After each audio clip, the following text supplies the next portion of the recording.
Pick a color, written by Souvankham Thammavongsa, read by Stefan Dad. Everyone is ugly, I should know. I look at people all day. They come to me with their faces, shoving themselves forward, demanding something be done, wanting me to do something about it. Anything, anything, really. Please, they say. Now I don't do magic. I can't make things appear or disappear. I can only work with what's in front of me. And there's a lot there in front of me. Most want to get rid of hair above the lip or on the chin. They want me to work in the narrow space of a brow, control the center line. Hair, that is, if they have any, is an easy thing to remove from a face. You just pull. Of course, how you pull and what you pull it with matters. So does the angle. Use wax or thread or tweezers. Watch the direction hair grows and pull. Faces give so much away, feelings especially. The muscles most used will carve a line. One's habits are there for everyone to see. The purse of a lip, a wrinkle holding space for a sneer or a smile, a frown passed so often across a face it remains. Most people don't know what's good for them, and when they think they do, they're mostly wrong. I listen and tell them about the goods we have. The cleansers, toners, serums, essences, gels and creams and oils and masks and moisturizers. I come up with a way to deal with the sun and the damage. Now I have to be careful with that word damage and how I use it. A helpful suggestion can turn suddenly into a bad feeling, and people don't forgive you for giving them bad feelings, especially about themselves. Then when I'm done with their faces and they're not cheap, they give me their hands and toes. Who knows where those things have been, but I can't think too much about that. I clean and shape and buff and polish. Looking at the two of us, them sitting on a chair above me and me down low, you'd think I am not in charge. But I am. I know everything about them, whether or not they tell me. You look at something long enough and you begin to see everything in its details. And you'd be surprised what people tell you when they think you are a stranger and they are never going to see you again. 1. I live in a world of Susans. I got name tags for everyone who works at the Snail Salon, and on every one is printed the name Susan. So many girls come and go. I don't want to bother getting new name tags each time. Besides, it's never difficult to pronounce a name like Susan. None of our clients notice. They come in and we are ready and set to work. That's all that matters to them. We all have black shoulder-length hair and wear black t-shirts and black pants. We are, more or less, the same height too. And anyway, the clients will never be wrong when they ask for Susan. Dear Susan is always available and at your service. Susan never takes a day off, and Susan is never fully booked if it's you who called for her. Susan, our dear, sweet Susan, always makes time for you. The Susans and I are friendly, the way you are with someone you work with someone you have to see every day. I like to keep my distance, not get too close to any of them. They aren't family. Even with family, I like to keep my distance. I did my time. The brightly lit box we work in is called Susan's. There are others like us scattered around the city, and some are just a few doors down from us. But we're the best. It's no lie, and I'm not kidding anybody when I say that. We're the best. I get people in and out, and so did the Susans. I'm in charge and I do what I want. I can do it all. I am the first to arrive and the last one to leave, and I never take a day off. I've got 4 girls. Mai, Knock, Annie, and a new girl coming, Noi. I know our names sound the same, but because I know what their names mean in our language, they aren't the same to me. Any one of us can answer the phone and take appointments. Only the ones with more experience can do the manicures and pedicures, facials or waxings. And someone's always on standby just to call away. You can't fit much in the shop. 5 chairs lined up along the pink wall, 4 stations, and our centerpiece. A white leather chair that leans back and spins. The chair is mostly for facials, waxings, threading, but we can do many pitties there too. We usually reserve it for someone who wants the works or just to make someone feel special. But they can sit anywhere in the shop and we can go to them and do it all from there. There can't be more than 3 of us, each with a client. Face, hands, feet. Any more than that and I lose track of who is doing what and when. And I don't like to lose track to not know. My day begins at 7 in the morning. When I open my eyes, I know exactly what I will see. The ceiling. There's a crack in there. It has the shape of a single black hair with a split end. I live in this tiny apartment on the top floor, right above the shop. Hardwood floors, a kitchen and bathroom with a shower and tub. It is just one room, but I don't need that much space. There used to be some plants, but I didn't care for them, so I don't have anything like that around. I am alone because I want to be. If you want to know, because people like to know stuff like this where I work. I'm not married and I don't have kids. I am a family of one. You can be that, you know, a family of one. I could have had what everyone else has, but it didn't turn out. I am about to turn 42. It's a good age to be. I don't have to become anything anymore. It is the middle of August. I should open a window, but I don't want the hot air from outside to get in. It already feels like I'm inside a mouth. All wet, so little room. And there's no place to go but down. I do love it at the shop. I can't remember the last time I spent any time away from it. I live down there, really. Spend more hours there than I do here. Been here on my own for just about 5 years. It's a solid number, isn't it? I got my start working for someone else, watching how they ran the whole thing. And before that I had a whole other life. I was a boxer. My dad got me into it. Convinced I could go to the Olympics or do something like that. I never made it that far, didn't win anything. And I hurt a girl real bad one time. Put her in a coma for a few weeks. My coach, Murch, said I was glorious. But that's not glory to me. Once you've been in the ring, you don't forget it. It doesn't take much for a memory to strike me. A sweat bead on someone's forehead, the length of someone's arm, a bruise. I'm quick to read people, see if I can take them out. And that thing I have been told, protect yourself at all times. I still do it. Just can't let anybody in. I'm not too hard up on any feelings about leaving the whole thing. I turned my face towards something that spit me out. Anyway, I aged out of it real quick too. I didn't know what to do with myself after and kicked around, doing various jobs, living in a bunch of small towns. But I missed the city.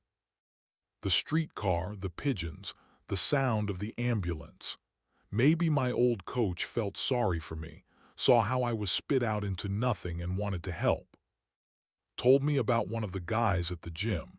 Said the guy had a sister who owned a nail salon, and if I needed work, she'd give me something to do. I was 25 then. For a long time, I answered phones and did just the basics. I shared a room with a bunch of girls who worked at the nail salon. Then one night, Rachel, the guy's sister, said, "You're the oldest girl here. I don't know what you're thinking, but I don't want to grow old with you." I never thought of myself as old. I felt the same as I was when I first started, but I wasn't outside looking at my own face like she was. The way she was looking at me, I just felt like I wasn't welcome anymore. She cut my shifts after that part-time. And then suddenly there wasn't work for me. 12 years I was with her and I was spit out of that too. I still had my finger then. It was winter when I got this place and moved in upstairs. The trees across the street in the park looked like upside-down trees. The roots frayed with nowhere to go. I know the feeling, and when I saw that, I knew this place had to be mine. I hear the phone ring downstairs. It means someone out there wants me today. 2. I turn on the light switch by the entrance, flick, and it all comes to life. Everything is as I left it. The 5 chairs, the 4 stations, the centerpiece. I walk over to the phone, see its blinking red light, a message. Before I check that, I move over to face the computer screen and look at the appointments. Who here on the list is new to me? Who might be familiar? I think of what we booked them for, and I think of what else they might ask for when they're here, and if we might have time to squeeze that in. This computer is old and it could give out any time. I keep a logbook right next to it. The book is a black, leather-bound, sturdy thing that holds everything the computer does, but it runs on nothing. I reach out and pat the cover like it is someone's back. I look at the screen again to see which girl is on the floor with me. Is she experienced, or might I have to step in and help out, leaving my own client? Will the client I am with be patient and understanding when I am out of service to them for a bit? Will the girl be slow? Will the girl and client match? And what to do if there's a blow-up between the two of them? Can she talk? When I was just starting out, Rachel asked me, "What's your take on babies? Don't want them. And affairs? Don't have them. Married people? Wouldn't want to be them." She laughed at my answers and said, "Well, in our line of work, you better get used to hearing about babies. Affairs, love, married people, weddings. And you better look interested when it comes up. Why? They come for the talk. Talk they can't get anywhere else. They don't come back for the nails. How can you stand it? You think that shit is dumb? Beneath you? Is that it? You motherfucker." Rachel said that affectionately. "This shit is our fucking glory. Don't you hate that anyone can just walk in here, expect us to be things? It's no different than any other job. You decide what you want to be to them. I do what I usually do this time of day. Give Maya a call. Go over who we've got coming in today. She likes to know that stuff before she gets in so she's ready to go. She doesn't even say hello or anything like that. She picks up and just says, 'What have we got? Who have you got coming in today?' I tell her the pitcher's booked his usual hour. 'Anyone else? Anyone else?' I tell her it's just him, the one guy for the first hour. We shouldn't just do his hands. We always do that. Let's get his feet done, pluck his brows, shave his face, book him in for next time." I nod and realize she can't see me. "You listening to me? You got this?" "Yeah, I got it. I've known Mai for what feels like forever. It was always like this. Us talking. She barks something at me and I take it in. She reminds me a little of Murch. When I first got to his boxing gym, I was little, or itty-bitty is what he called it. He had his favorites. His boys, his champs. Thing was, none of them were any good. Were told all their lives they were good. By their mothers, their sisters, their cousins, their girls. Always someone telling them in their corner. And the minute they didn't hear that, always another woman telling them. I didn't have that. Murch said to get in there in the ring and try anyway. That's a champ. I know one when I see one, he said then. But he's got a new itty-bitty now. I see him posting stories of her on Instagram. Her face pops up for 5 seconds. I don't know why I even bother to look. I haven't talked to him in years. It is kind of hard to watch it all unfold in real time. This bright, shiny new thing. Anything she does, like put on a glove, there's a story about it. When I was his boxer, not a lot of people knew about it. Everything I did in the ring. Who else? Mai asks. That pitcher bringing in his friend. Won't know until they get here, but we don't have him booked. We see him, we book him. I stare at the computer screen and quickly run my eyes down the list of clients who have booked appointments. The baseball guy, the waitress, a bridal shower. We'll need the extra girl for that one. Marla, Janet, and a new one, Vanessa. You think we'll get any walk-ins? I can hear her smile even though I can't see her face. We always get some walk-ins. Let's get them in and out. In and out. 20 minutes max. I don't say anything. You listening to me? Right here. And the new girl, the one coming in today, just tell her what to do. Tell her what to do and she's gonna do it. And if she doesn't, then we'll just get a new one next week. Give her a few days to see. Just see.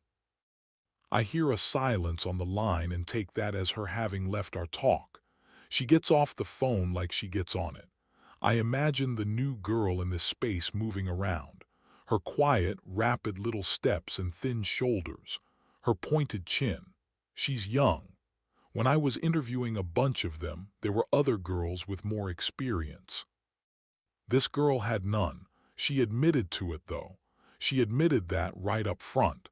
Said she was 19, just had a baby. The father, married to someone else to begin with, isn't involved. Said she just wanted to work. Said she had no one. She said that in a job interview. Anyone who can tell you about their life in the first 5 minutes of meeting them is someone who can work here. You can't teach that. You either have it or you don't. I think of unlocking the door, but stop. Don't want anyone to just come in at this hour. Too early. Anyone coming in at this time is trouble. Better not leave the door unlocked. I'll unlock it when I can actually see that the new girl is standing outside. I will have the new girl at the desk, answering phones, taking messages, booking appointments, getting water bottles. She can't work and get into it like we do because she doesn't know the job yet. There's traffic outside, heavy. Cars, little ones that look like candy and seat just two. Vans, trucks, big-wheeled pickups, bikers, taxis, all pressed front to back to front. They form a straight line on both sides of the street. Honks. There's an ambulance, but it's in the distance. I can tell because none of the cars have moved to the side, made way for anything coming to pass. I glance at the traffic light, and it's red traffic light red that could be a nail color. Couldn't it all the cars have one driver and no one else in them? I notice the empty. I see a head turn my way. I nod at the person in the car, but they don't nod back. They turn their face away and look straight ahead again like nothing happened. When you look at someone, that's something. You nod, you wave, do something to show you saw them. Can't knock them for being like that. I'm that way too sometimes. It would be nice to be thought of, though. Maybe later tonight we will come across their mind like static does on a television screen. A brief interruption in their daily programming. A place they might check out on the way home from work or while they're out and about on a weekend. A gift certificate, perhaps. Something to tell friends about. There is a pigeon at the edge of the curb and it's by itself. It gives me a strange feeling when I only see one pigeon. Where are the others? Are they nearby? Its head bobs and weaves like it is shadowboxing. I used to feed the pigeons when I first got this place. I don't want anything around me to go hungry. Then I noticed all the clumps of white droppings around the entrance. Takes forever to clean that stuff from the sidewalk. And I don't mean to give myself any extra work scrubbing the sidewalk with that. I'll get the new girl to scare the pigeons away. Tell her any time she sees one to get out there and shove it away. They can't be crowding around our door. It's a bad look. I remember the blinking red light and check our messages. There's one. I listen. Heavy breathing, that's all. I delete the message. We get these all the time and I think nothing of it. A wrong number, a butt dial. I feel a presence by the door and look up. And there she is, the new girl. 3. I let her in. The new girl didn't knock or do anything to call attention to herself. Probably thinks knocking on glass is being too loud. Probably thinks when she breathes she's making too much noise. She's just standing there now, smiling at me, waving her right hand. The way she waves her hand tells me everything about her. Quick, eager to please. She's dressed as I told her to dress. Black pants, black shirt, black running shoes. Her hair is black and shoulder length. I motion for her to follow me. We take a few steps past the front desk and walk down a short hallway to the back. I point, tell her to put her phone and bag in the back room. No one goes in there but us, I say. She goes in there alone. When she comes back, I start right away. I don't like to chit-chat, no how are yous, no coddling. No tell me about yourself now, just get to it. I wave the new girl over to our wall of nail polish close to our one big window. I ask her, testing, are they all full, pointing to the 4 rows. They are at just the right height, not too high or too low.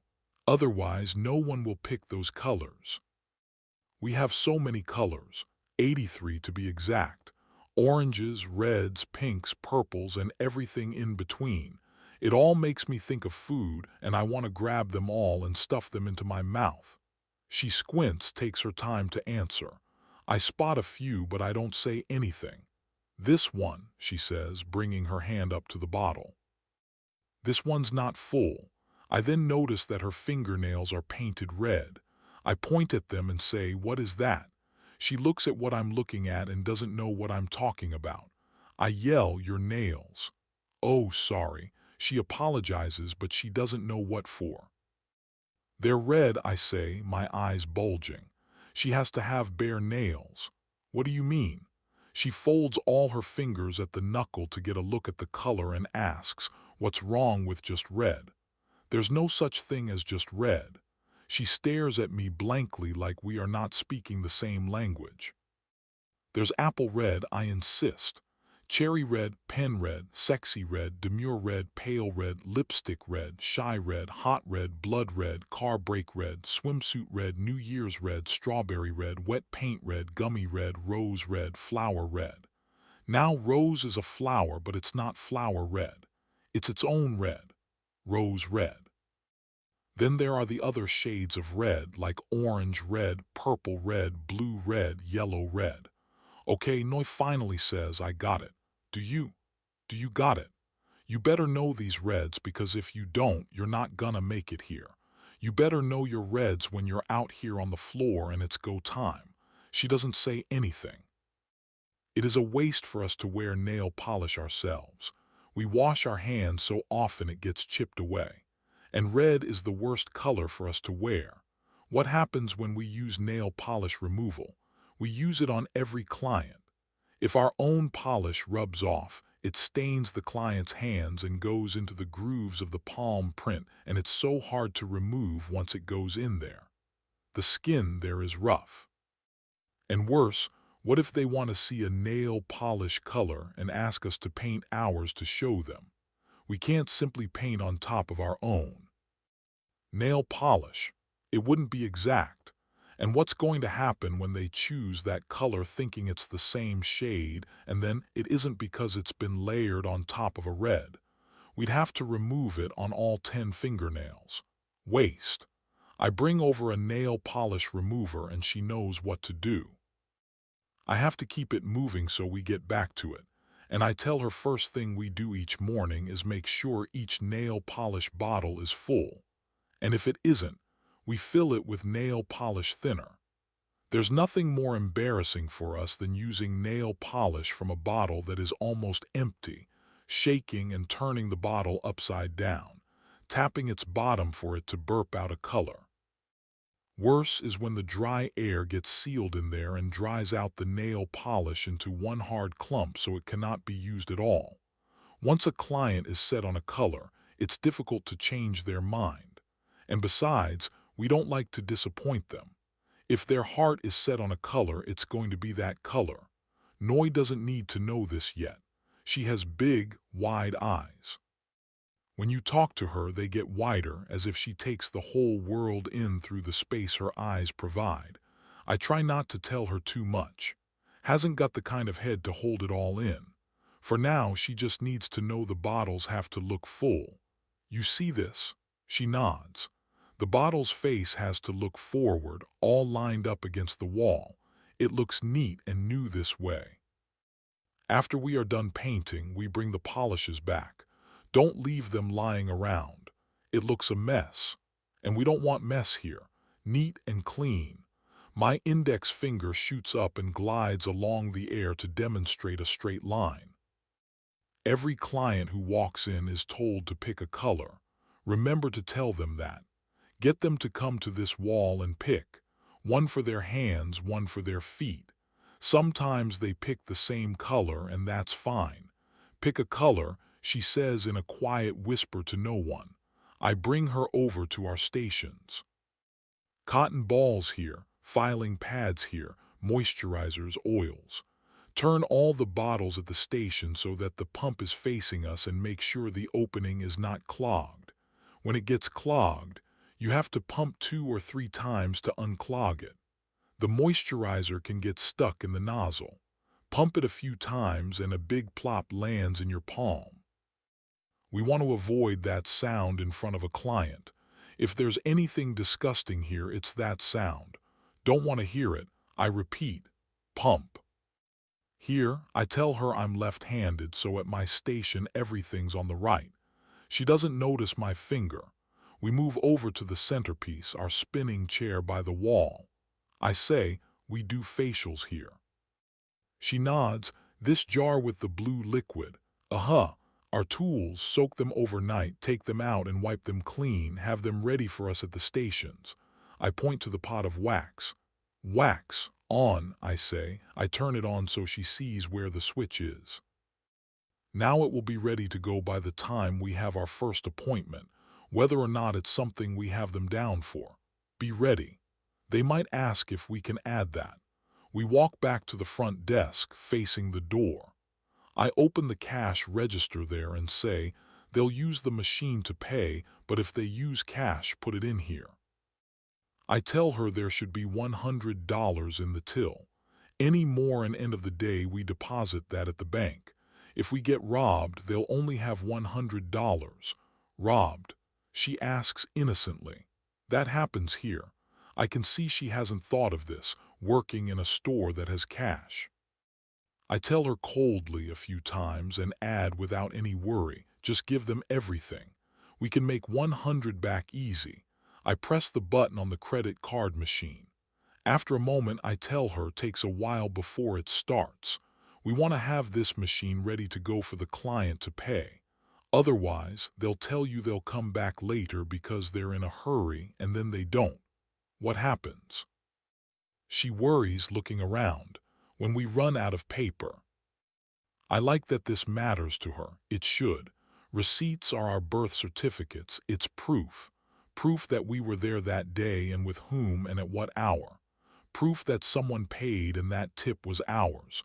Without a receipt, who knows what really happened? Someone could say we were never there at all. To do work and to not have a receipt might as well not exist. Here. I open the top desk drawer and take out a new roll. Underneath it are some children's drawings. They are pretty close to the real thing if you ask me. Children notice one thing and exaggerate it on the page. Arms and legs are never the same length and height. Everyone is always standing, never sitting down. Always facing the page with their whole face. They are never turned to the side. Hair is a squiggle of circles or curls or blunt bangs, or none at all. I notice they never use the gold-colored crayon. I guess nothing ever calls for being gold. Those kids liked drawing us. One Susan they drew had a large chest. That must be mine. Another had a nostril bigger than the other one. Maybe that's their mother, and when it came to me, it was easy. I was the one with the 9 fingers. I was a single line in the middle. My arms and legs were splayed out.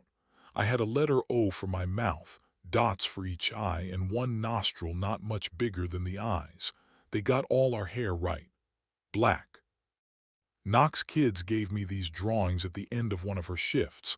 I put them in here. Seemed cruel to throw their drawings out.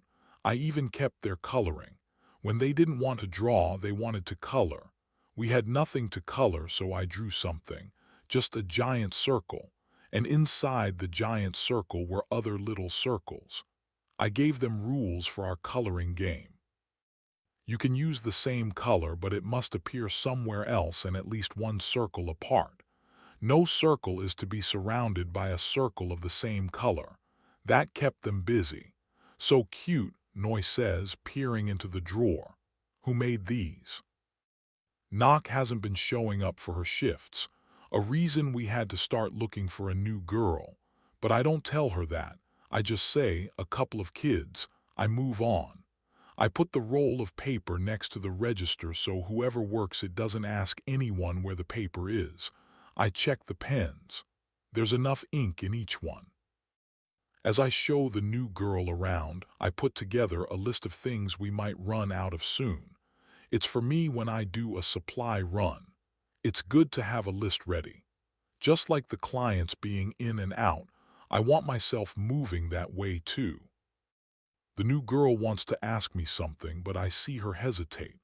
I don't like to guess at what people want to say. If they have something to say, they should say it. I think she can sense me thinking this, and she says quietly, "Are you worried about the 1-star rating you have?" I pretend to laugh, and it sounds like I am trying to blow out something I've got stuck in my nose, and when I come out of it, I say, "Oh, don't you worry about that. Every one of them, fucking hypocrites. We get them back. We get them all back. We never lose one. You just tell them $10, better price somewhere, have a complaint. We are taking too long, not happy.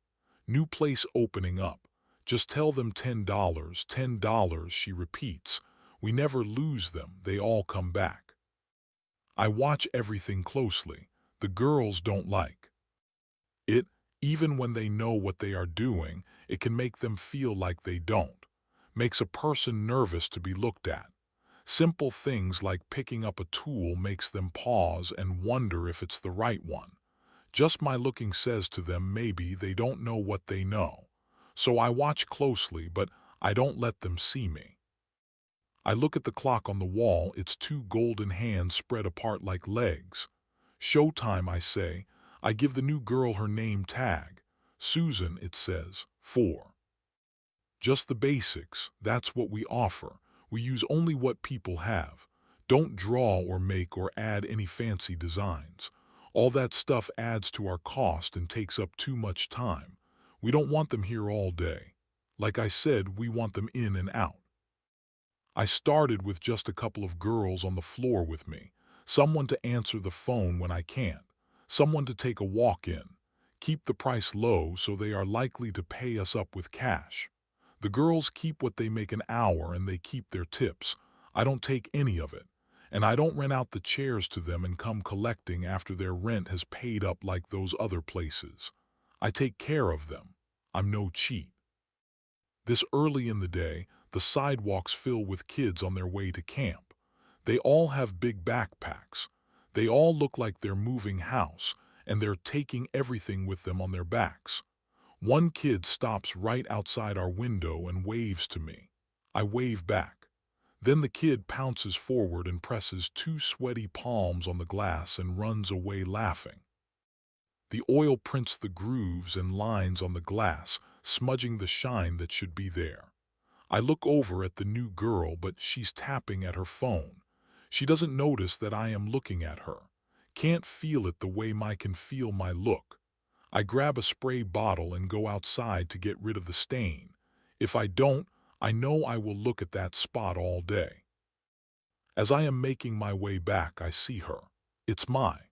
Her name is short and sounds easy to say, but if you pronounce it wrong, it will mean burned or brand new or penalty. Her name means wood in our language. Because it's everywhere, that's why. She likes to say triumphantly when she's asked why she was named that way. I study Mai. I like the way she carries herself.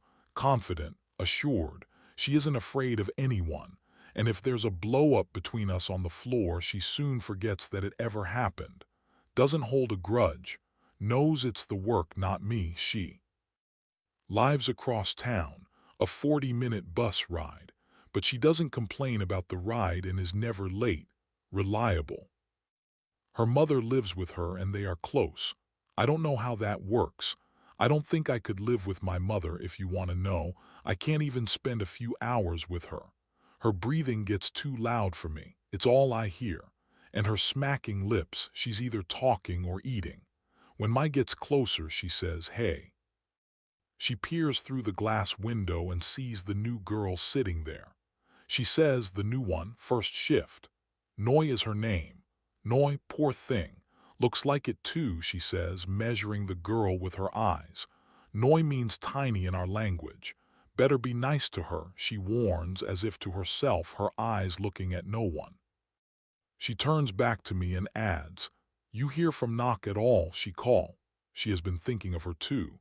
We've all had to adjust our schedules to make up for Knock being a no-show. I shake my head no. She takes in my response and stares at me for a bit.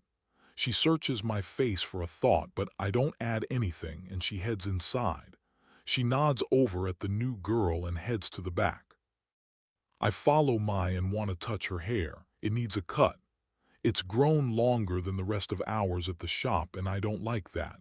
You need to cut your hair, I insist. It's 2 inches longer than ours. She turns around, glares at me, sucks her teeth. So, I can't help that. Just have to catch up with me, that's all.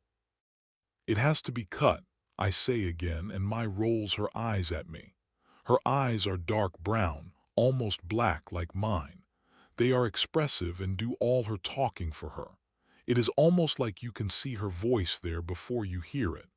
I know what she thinks before she says it because it appears in how her eyes move, and I know all their movements. She gives the impression that she's beautiful, but it's not entirely true. When she talks to anyone, she leans toward them and makes her face available. A face is never open and available to you like that unless you're going in for a kiss. If you are lonely, the way Mai's face moves in clothes, you feel it then that no one's been that close for a long time now. Even if you're not interested in getting close, she presents it, and it gets people thinking about that. I grab scissors and go to her. Mai turns and gives me her back. I gently take her hair and cut 2 inches off. The scissors are sharp, and so it doesn't take up much time. Once it's done, she spins her front to me. She looks at me and peels off to the mirror in the bathroom. I follow her because I want to know what she thinks of what I did. I watch as she slowly turns her face a slight right and then a slight left and says, "I make this look good." Then she sticks out her chest, cups both her breasts and lifts them high and lets them go. They bounce like tennis balls. She says with a smile, "How's my tit game?" She looks over at my chest and teases, "Not like your mosquitoes." I shrug and correct her. "Pancakes, my pancakes." If anyone is going to comment on what they are, it should be me. My chest is sturdy and I like what I have. They serve me well. Mai goes out to the front and this time greets the new girl sitting at the desk. "First day, huh?" she says, smiling. The new girl smiles too, but it's quick. If you blinked, you wouldn't notice it had been given to you. "Don't let her scare you," Mai says, pointing her nose in my direction. "You got any problems, you just come to Big Sis right here," she says, pointing to the middle of her chest with her thumb. "I'll take care of you." They look at each other for a while. Their eyes meet and the air between them seems to change into something warm and welcoming. I don't want to take anything away from them, but if I am honest, I don't trust anyone who tells me to call them Big Sis, or anyone who calls me Big Sis. You either are or you aren't. A name doesn't change things. And anyway, watch Big Sis drop you when she wants anything for herself. Everyone's after their own. I return them to the job saying, "Who have we got coming in?" Mai walks over to our centerpiece. Her slow stride seems to call you to look at her. This annoys me somehow. This need of hers to be looked at all the time. She knows this place where everything is supposed to be. She quickly glances to her left at the nail bottles along the wall. Awful. With her back to the street, she has a good view of the floor. She likes to look around, challenging like a boxer, feeling out the crowd, testing the ropes, see if they recognize any new feeling, anything out of place. Noi looks at the appointment log on the computer and squints her eyes. Confused, she says, it says Derek Jeter." Mai from the centerpiece asks, "You know who that is? Isn't he a baseball player?" "Sure is. He comes here," Mai says proudly, "to see us." "Really? Is this true?" "That's what it says, doesn't it?" My challenges, "What does he come here for? Can't he hire someone who just travels around with him? Cheap is what he is, I say, near the door, looking at the flow of traffic at the pigeon at the lock. And isn't he like retired? Still got to get his nails done when he's in town. Noi believes this. Quit playing with her, I tell Mai. Just messing, she says, grinning, that's all. It is tough being the new girl. You never know who is messing with you. You have to take what everyone tells you to be true. I walk over to the desk and say to Noi, start making calls. I point to the computer screen. Their phone numbers, just go down the list. Leave messages. Mai knows me and what I want. When I walk over to the centerpiece, she's already brought me my tools, oils, everything I might need. Then she whispers to me, you know he wants me. She thinks everyone wants her. Thing is, she's right most of the time. Maybe he'll bring that little friend with him, she says excitedly. His friend wants me too. I take my seat, look over my shoulder outside our window, and see that pigeon, the same one I saw earlier. It's still out there at the edge of the curb, bobbing and weaving its head. I bet Mai would tell you it wants her too. 5. The door opens. 2 men come in, one behind the other. I don't notice much about the second man. The one closest is wearing jeans and a plain blue t-shirt. He sees me and pulls his baseball cap low to cover his eyes. He bends 3 fingers and points the other 2 and shoves them underneath his shirt so the lumps they form take the shape of a gun, and rushes over to the cash register, pointing at Noi. Her eyes spring toward me, pleading and helpless. We all look on. After a few seconds, we begin to laugh. Mai starts and is the loudest. My laugh is in there too, but I let Mai be the loudest. Noi realizes the joke. It's the picture we have down as Jeter and his friend. He takes out his hand from underneath his t-shirt and shows her the shape he made, both sides of it, waves it around, flattens out his hand, and then taps the desk, gives a winsome smile, tells her he was trying to give her a bit of adventure, and winks. The muscles on her face relax, returning her to herself. I have been wondering if I should describe her as beautiful. She might not be. She's just young. I say to Noi, he keeps the lights on in this place, comes in after every practice. After every game. Jeter isn't his real name, of course. It's just to throw things off a competing team or nosy reporter. Can't know what we do for the guy. It's a weakness that could be a game changer if it ever got out. The pitcher doesn't speak our language, so he asks me if I'm talking about him. Mai jumps in and tells him we were just saying how handsome he is. He believes us and smiles. I continue to tell Noi, so she knows we always have Jeter booked. He needs to come in and get his nails filed down. It's the way he holds the ball to throw one of his pitches. The stitch on the ball gives him blisters. A nail injury sounds like nothing, but it hurts in a way that you can't put out of your mind, no matter what you are doing. People will pay anything to get the pain to go away if it's damaged underneath. The pressure builds. We do what needs to be done to release it. If there's a crack, you glue. Where the split is, a crack splits a nail in 2. And as it grows, it pulls the skin underneath it in 2 separate directions for him. We never know what it's going to be until we see him. It has a life of its own, so we keep an eye on it. Hey, Mai says to me, how long before he tells us how much he makes? 5 minutes, I say confidently. Bet's on. He tells us how much he makes. Damn, he hasn't even sat down yet.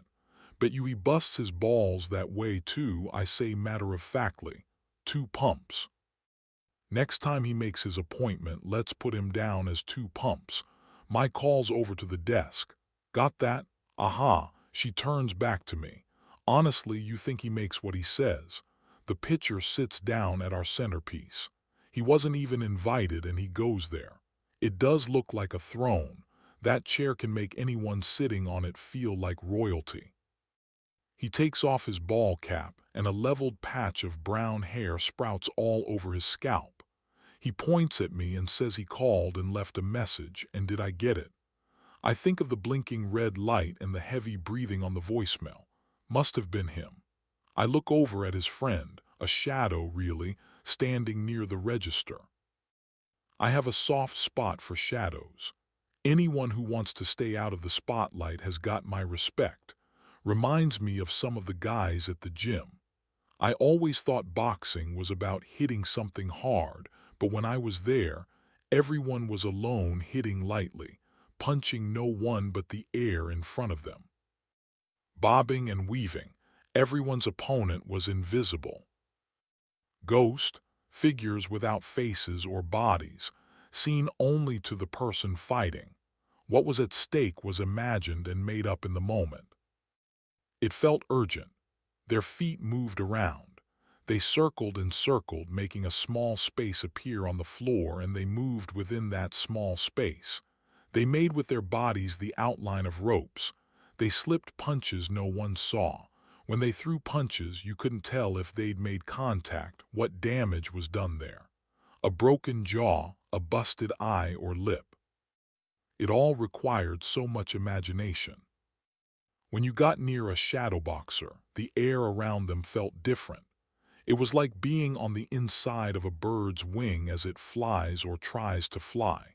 These were the advanced students. They knew their stance and form, and it was beautiful just to watch them work. I wanted to be one of them, and I was. I got to be that.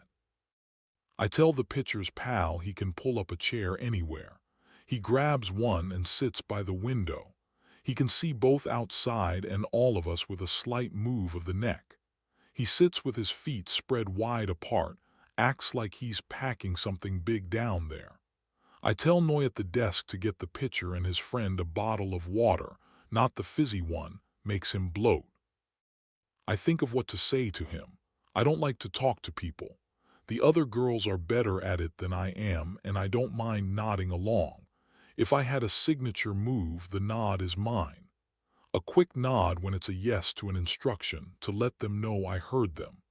If they ask me if they should add something to their tab, I give 3 quick nods, an enthusiastic yes. The slower single nod, where I lift my chin and let it stay there for a while, means I am listening. If it were up to me, I would just sit here working. I just want to do my job and get them out. My job is in the details of their hands, toes, faces, not their names or what they say to me. I can get so focused on a detail, on what's in front of me in my hand, everything around me dims. I don't see the world outside that area. I hate to say this now, but you know most people are not all that interesting. They're the same to me. Hands and toes, toes and hands. A lot of them say and think the same things, predictable, and I have to behave like I never heard it before. They all like to feel what they say is being listened to, and they all like to feel that they are the only person in the world who has ever had any feelings or had to deal with anything alone. I file down a nail. The pitcher asks me if I saw the game last night, and I tell him I didn't. He thinks everyone watches his games and doesn't understand when he meets someone who doesn't. Baseball is easy if you ask me. You stand there in the sunshine and run around the field. A ball comes your way, you get under it.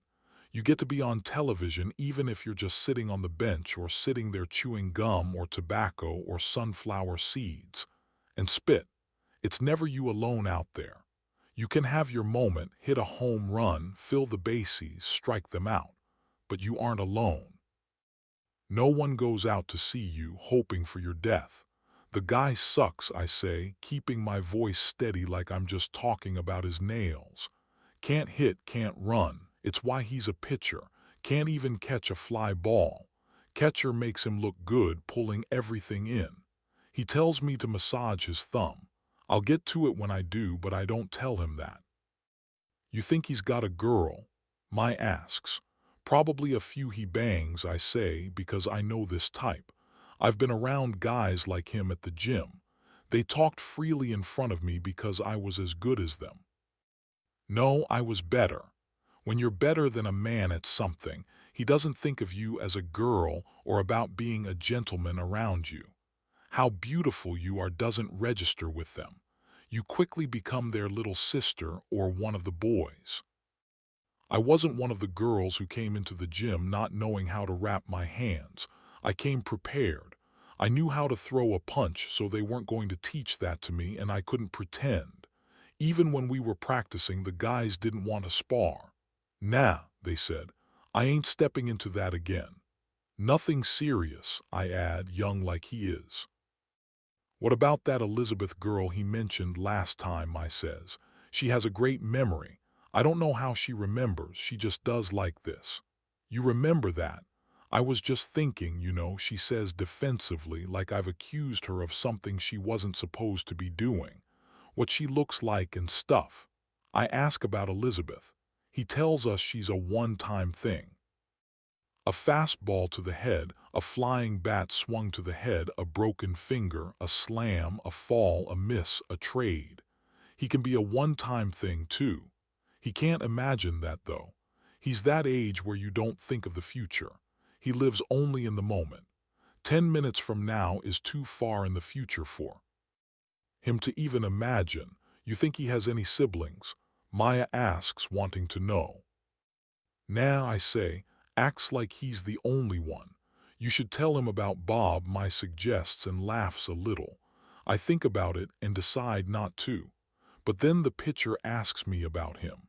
He doesn't understand our language, but the name Bob he understood. I tell him Bob is bobbing around.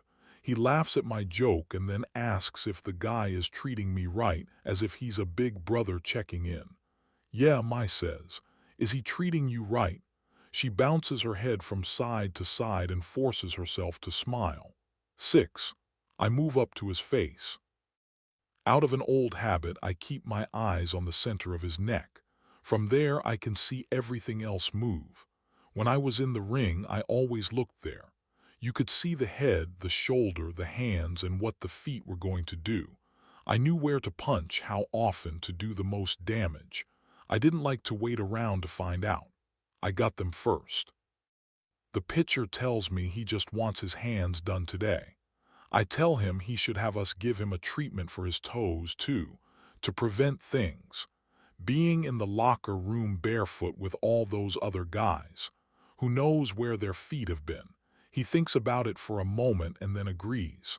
My work's on his feet. He doesn't ask me to work on his brows. I think of a reason to shape them. I tell him one of his eyebrows is a bit of a problem for him out there on the field. It's his tell. Once it lifts up a bit, it means he's going to throw a curveball. This brow, I tap him there on the left, gives everything he's doing away. He believes me and I go to work. Is that true? Noy asks. I mean about the curveball. Hell if I know. I just made that stuff up so we can add up a bunch of things when he goes to pay. Get his whole face. Get the little hairs out of the way. I encourage his handing me the tweezers. Tell him it's to keep sweat getting into his eyes out there. Toxins and oils. She adds, yeah, the 1 or 2 seconds he might need to blink it away could cost him a game or signal the wrong thing to his catcher. I mention it and he says to add that too. He's already shaved his beard, so I don't have to, and I can begin to thread his whole face. I get back to his brow. It seems I've taken off too much hair and accidentally made his right eyebrow higher than the left. I worry he might notice this and reassure him. I tell him this way when he's out. On the mound, even as his brow is detailing his mechanics, in the distance it looks the same height as his left brow. Nothing to worry about. He can trust me, I tell him, and I work there for a few minutes slowly and try to fix it. His pal gets up and stretches. Both hands above his head joined together and clasp. He sways side to side. Then he walks over to us and leans over my shoulder. He's too close. I see him from the corner of my eye but stay focused on what's in front of me. He wants me to tell him about what I'm doing. A little bored just sitting around. I try to bring him into what we are doing and say to him, When you control the center line, you control the fight. It's what Murch said to me all the time when we were at the gym. You control the center line, you control the fight. Center line, center line, center line. When I was too tired to think, he'd yell that in the quiet of the dressing room before the fight and after. Probably said that in his sleep too, to no one. The man doesn't seem to know what I'm talking about. Stares at me, two eyes blinking quickly back. I didn't mean to give anything of myself away like that. I like to keep things about myself to myself. Keep my old life from mixing in with what I have now. It's better that way, not to let anyone know anything about you. It just came out of me like being touched on the part of the knee that kicks. Nowhere to poke, and despite trying not to kick. The man nods like I have given him a fact about my work, and I nod back, even though we don't understand each other. I bow my head and keep working away. I don't see anything that isn't close to me. It's just Maya and her newly cut hair and me working. The picture says something. His voice is light and flirtatious. He follows his question with a little laugh that says he's comfortable with us, that he can say this to us. Oh my gosh, Mai says. Tell me he didn't just ask for a happy ending. Mai has heard this stuff before, but she is always livid about it when someone says this to us. The pitcher jokes about it every time he comes in. Like I said, the guy thinks he's funny. We are not all the same. It's fine if it is a place that wants to offer that. A person has to make their living and you do what you have to. It's actually a kind service too. But the way he laughs about it, like we are just sitting here for him, stored in a cool, dry place, kept away from direct sunlight. Waiting to be unrolled only one way, a little wet sack to stick himself into. The way he's so confident we want him, and we are here to serve every which way, salivating, tongues hanging, lapping it up, begging. I resent how safe he feels sitting here in our space, not scared of anything. It never occurs to him he could be killed with bare hands. He thinks he's perfectly safe. And the thing is, he's right. He is safe. We ought to take him to the back room, I suggest, joking. Cut him up, you know. Mai hands me a nail filer and says, into pieces. She keeps her voice calm like she's just telling me what I should do to his nails. At this point, Noi says, and dump it in different parts of the city. It's the first thing she said. That's her own idea. And it sounds funny because her voice is so soft it doesn't match with the violence of what she's just said. I am surprised at her enthusiasm too. When you look like everyone around you and know the language, it's easy to fit right in, to feel comfortable, to join. No one would know it's us, really. I continue observing the girls, see how far we can take this. They wouldn't even miss him. They can get some backup pitcher on the bench to fill in. Easy. Yeah, Mai agrees and glances over at the other guy, but there's his pal here. Gotta do something with him. Can't take down two, huh? Too messy. A few minutes pass. Damn, why is it never girls who ask for a happy ending? Mai asks. I'd be more likely to give a girl a happy ending. Mai looks to the desk, waits for Noi to look over, and when she does, says, what? My sister's gotta look out for her girls. When Mai and I are done with a picture, I watch him pay up the register. When it gets to the tip, he waits a while before deciding. Taps the first box near the top of the screen. The lowest amount possible. 7. I feel a rush of air. I don't turn around. I know Noi has got this, or at least she should get it. It's a walk-in. The woman wants a manicure. Noi, quickly remembering her line, tells her to pick a color. But the woman does not, just stares at each of us and lands her eyes on me. I know my line and say it. I remind Noi we have to say it twice like that. There's something about the second time we say it that it makes sense to them. They don't hear the first one. The woman picks one color, a pale pink, same color as the walls of this place. A color can be emotional. Pink is young, innocent. Soft, Murch had insisted I wear pink when I was boxing, wanted me to wear pink gloves and pink wraps and pink shorts. This is how you'll win. Pink, he said. There's nothing these guys hate more than to lose to a girl. The minute they see this pink, they're gonna think that they've got you beat, that it's gonna be so easy. But no, it ain't that way. You got them beat. Now you go in there and show them what's what. Pink. The woman sits down in one of the chairs lined up against the wall and tells us she has no plans for tonight, just wants to get her nails done. Self-care, she says. I don't like that term she uses. It's more like my care. I'm the one sitting here doing all the caring, the filing and the buffing and the polishing and the painting, the cleaning. It's all under my care. Says she's tired. Like we don't know what being tired is, I say to Mai, grateful I can speak without Miss Self-Care understanding a thing. I can tell she works in an office. The navy blue suit, the fabric. It's a place that has air conditioning. The heels of her shoes aren't high enough to hear coming down the hall or turning the corner. All that she has on her is expensive. I can feel the clean. She just wants a manicure, Noy tells us. She better put that phone down if she wants one, Mai says. What about her feet? Noy asks, already thinking like she's worked here for a few months. Can we add that too? Tell her combo, 2 for 1 special. They don't want to do anything unless you use the word combo. They think they're getting a deal, a package deal, and they like that. And if she says it's too expensive, just tell her $10. Noy tells her about the combo and Miss Self-Care agrees. She goes to a pedicure seat, sits down, slips off her right shoe by putting pressure at the front of the shoe so the heel comes loose and it falls to the floor. With the left shoe, she pulls it off with her right hand and arranges the shoes so they are close by. When she looks up, Mai is there with a tub of warm water and soap for her feet to soak in. I let Mai concentrate, let her look at the toes and what they need, decide how much to cut, where to spend extra time polishing. When Mai has got to the point where she's moisturizing, I feel it's okay to ask her something. I look at Miss Self-Care and say to Mai, what do you think her story is? Mai takes a few moments to observe and then says, well, let's see. She shakes the nail.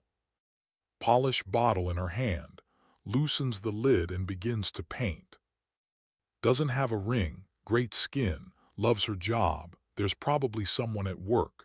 She paints the left big toenail, a young one, 20 years younger, and they're in love, Mai adds as she quickly moves to the fourth toe. Miss Self-Care's toenails are tiny. They don't need that much polish. He can't stand young women, she goes on. They haven't got it together. They don't know what they want. She moves to the other big toenail and says, probably owns her own home. Leans closer to me and says she gives him self-care. And she pauses here. And I know what's coming, with her mouth. Self-Care asks us what's so funny. Mai tells her it's an inside joke, nothing she would understand. Miss Self-Care's eyes stop squinting at us and she brings them to our window. She looks at the traffic outside. We don't take a Susan that can't speak our language, but it hasn't always been that way. One girl didn't know anything other than English. We were a little embarrassed for her about that. I mean, how were we supposed to talk shit about people with her? What if I didn't want to say something in English? To stoop to speak it to her so she understood. She kind of picked up on a word we used often. We'd use it to describe her and some of our clients. We'd say it whenever she came in or when someone like her came in. We tried to teach her a few words. I tested her on her ability to say dog and mother. The words are similar, but she couldn't differentiate them in tone. I could just imagine the disaster she'd create. She'd say things like, well, isn't that cute? You carry your mother around with you. She is so tiny. You can carry her around. Does your mother want a treat? A little treat? Come on, let's get your mother a treat. Of course, we had to be encouraging, say things like, oh, you know how to speak our language, and smile. We're not supposed to make fun of them not knowing how to speak our language, that they only know about 3 words. We're supposed to be grateful they're even trying. It isn't the same for us. Even after speaking the language for years and actually knowing it, we still all get told with wide-eyed surprise our English is, oh, just so good. We had to go to the trouble of dyeing her hair black like ours, but she was so pale. It wasn't long before her roots started to show.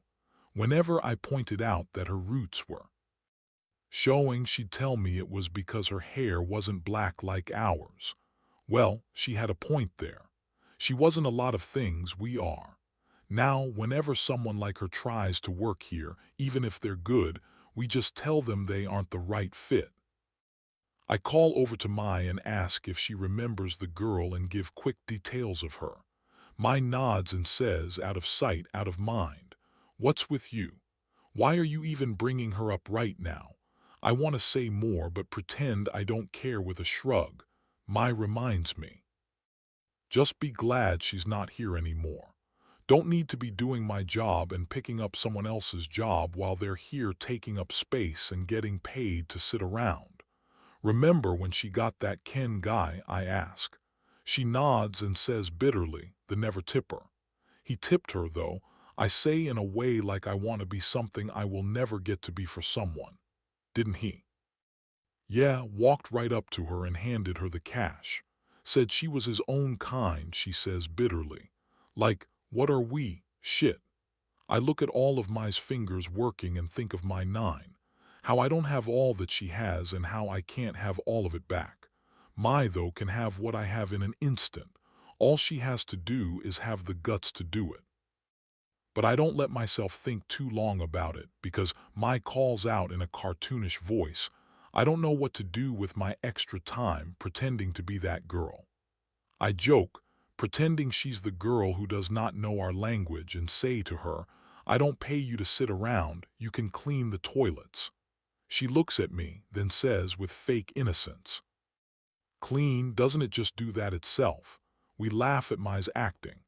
After a few moments, she says angrily, I'm the one who did the never tipper's nails. It was like I wasn't even there. All he noticed was that girl. They had the same hair color. After a few moments of thoughts I can't see, she asks, remember her lunch? Bowl of maggots, I say. Damn my laughs, you gotta be so mean or what? I look out the window at the door, the lock. I look at the space between us and say, mac and cheese. I pretend to shudder and make a face of disgust. Can't believe anyone would eat that stuff. Maybe chew it, but to swallow that. Gross, Noy says, joining us. Mai stares at a space close to her.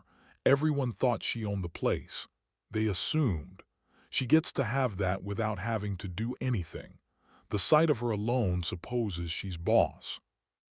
Bitch didn't even say who was boss, just said she wasn't boss. Didn't point you out and you're standing right there. Rachel, my old boss, the one who taught me everything I know, wouldn't have had that. She'd walk over there and say, he asked you who is the boss here. Who is boss? And she wouldn't leave it at that. She'd tease it out longer. She'd ask who pays you, and wait. And shoot out questions so fast you wouldn't even know what was coming at you. Who hired you? Who opens this shop? Who closes it? Who is the first person here before everyone else and the last to leave? When there's a problem, who do you all come to? Who can fire you? But I'm not Rachel. I don't have her kind of courage.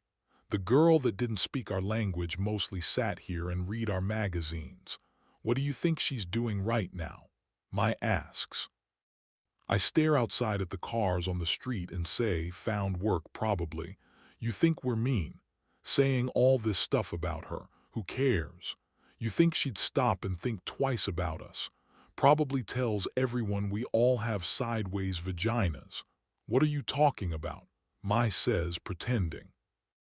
Are you telling me all this time that we've known each other you don't? 8. My phone squirms in my pocket and I take it out to look at its face. A few words and a red balloon is there. Mai notices and says to me, who is it? I don't say anything and pull the phone's face close to me and slip it down my side pocket. She knows when I don't answer that she should move on, and she does. She says, longingly, "We didn't book the pictures, buddy. I don't think we could have got him. We don't know that. We never even offered, just a feeling. You don't go on feeling," she says. "You ask. Ask next time." I don't say anything. We're not in the ring. There isn't a fight, but Mai has a way of making it feel like there's one around the corner and I better be prepared. I don't meet up with Murch anymore, but it feels like he's been reborn through her. He occasionally sends texts or calls, wants to talk about old times. If it were still up to him, he'd probably have me do road work, have me out there pounding the pavement. When Mai talks like that, I can hear Murch. Me and Mai were all about nails, but it's the same thing. It's still Murch there. "You have to want to come out here and do this yourself," he insisted. "When you're in the ring and there's all that noise, everyone's yelling at you to do something. Do this, do that, jab, cross, hook. You just remember there on the sidelines. They ain't where you are. Don't let them get to you. We only had one. Walk in," Mai says, like it's some kind of failure. "Don't let it get to you," I say. "We'll get some more before the day ends." I turn to Noi. "Who's up next? Who have we got coming in?" I know who's coming in, but I want Noi to answer me as quick as I can see their name in my mind. But she clicks away at the computer. Then her eyes blink bright like an alarm. She tells me the screen is frozen. I tell her to check the book then. She opens a page, runs a finger down, stops, looks up and says, "Alyssa, Alyssa." "The waitress," I say, reminding myself, "at the restaurant around here." "Which one?" Mai calls over. "There are so many on our street. The one with the swan painted on the window. They serve swan there or something," Mai says, finishing up with the top coat. "It's false advertising if they don't. They have good duck there." Mai insists coldly. "Duck ain't swan." A few minutes go by and then Noi asks me, "You ever gone to eat there?" "A few times." Noi and Mai look over at each other for a moment in silence. Any bit I say of myself that doesn't have to do with the shop gets sucked up by the girls. I add quickly to support them. "With Bob, right?" Mai asks. I don't respond to her, waiting for Noi to return her eyes to me. When she does, I say, "Their waitstaff come here to get their nails done. We put them all on a tab and the owner pays up at the end of the month." Her eyes still looking over at us, Noi says, "Is it just her coming in? How come they don't all come together?" "It's just her," I say. "Everyone has their own schedules." "Alyssa," Mai repeats, remembering. "That the girl who likes to go on about her online dating?" I nod. Noi asks us, "Any of you ever done that?" Mai smiles at Noi slowly, and when the smile is wide enough it stays there and she turns to me, waiting. "Why," I say to Noi like I have just swallowed a teaspoon of the water where self-care's toes were soaking. "Most of them are lying. They're married, have someone, or they've got a roster going. And what's happening in their own life that they can't find someone there? Why do they have to go online? I don't want the discards. People are busy. Maybe it hasn't worked out. They could be new in town." Noi lists hopeful. "Or hiding. You assume they are single because they tell you." "They are. There's no one to ask to be sure," I say. I realize, too, that it's very specific, what I just said, like I know this from experience. But I don't think Noi catches on because she says, "Mai, how about you?" "I've got my mother," she says flatly. "They all run the other way when they have to deal with that." We laugh. "You would get so many responses." "Easy," Noi encourages, excited by the possibilities. "Yeah," Mai agrees. "I'd probably crash the whole system." It's been 2 weeks. The waitress's brows could use a cleanup. There are bits of hair on her eyelid. I wonder if she notices those bits. Most people don't. They don't look at their faces that closely. If it weren't for her boss, she'd probably not notice her chipped nail polish and maybe come in once every 3 months or so. My sweeps and wipes down the centerpiece, puts away all our tools, soap and lotion, water, towel. I greet the waitress and ask how she is. I cringe at how I used to greet people. I used to just call out, "What do you want?" Their bodies stood very still, their eyes darted around, afraid to land on anything, and returned slowly back to me. They answered timidly and in the form of a question like, "A mani-pedi?" Or "Just want to book an appointment?" Or they'd smile and shrink their necks, say they'd come back another time. Sometimes they did come back. Most of the time they didn't. Mai told me I sounded bothered when I asked them what they wanted. I had no idea. I thought I sounded just fine. I mean, they should tell me what they want. I can't read their minds. And it's out of the question to guess. Can't look at them and just tell them. It's rude, actually.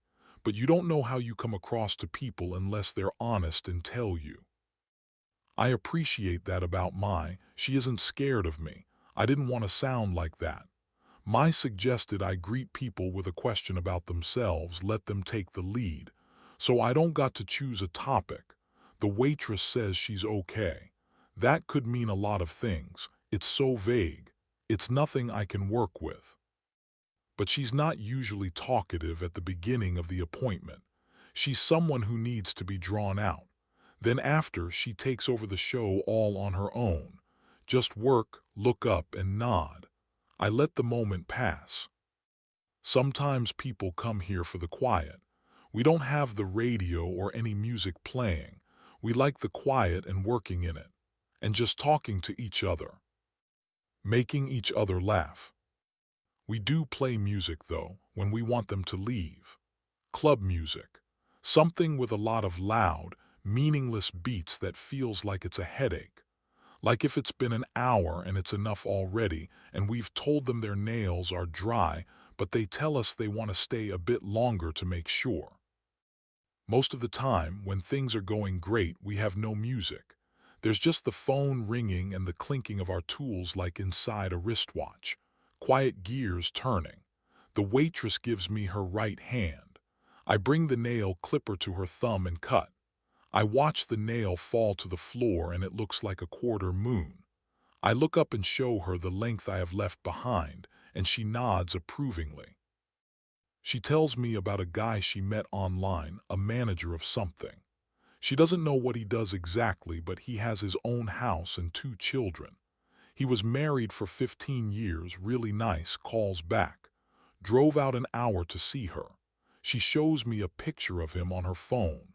I smile at it to be polite and say to the girls, the guy's hair is thinning.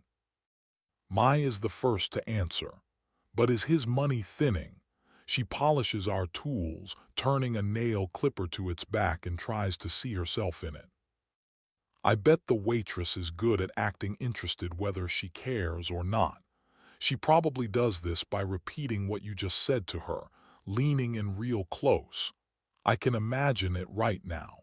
Her leaning in and being interested when there's nothing there. Her eyes big like her smile, teeth lined up end to end inside her mouth like a piano keyboard. I have seen her do this in the shop when a delivery guy came in once. Mai says you don't have to talk a lot. You can just let your giggles flirt. She says this to me like I need this lesson learned. I bet you the waitress knows how to do this too. Learn that from the job she has. She is encouraging when she giggles and it shows interest, not because it is actually funny. That's dishonest if you ask me. I mean, how does it help them get better at being funny if you laugh when there's no funny there? But your face doesn't work that way, Mai says, looking at me with a little distance. You make them earn it. I think I've got too used to being by myself. I just don't care. It's nice, though, not to care. Maybe people should try that sometime. Might be happier. I ask the waitress if she thinks this one will work out. And money doesn't impress you, Mai. Continues, her head cocked to the side, because you've got your own. The waitress says something, but I am not listening.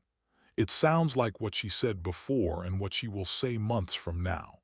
She thinks she's interesting because she goes on dates, and she gets them to go to bed with her and they become her boyfriend, and then it ends. Abruptly, never knows why, ends up in my chair going over the details, which I pull out like teeth.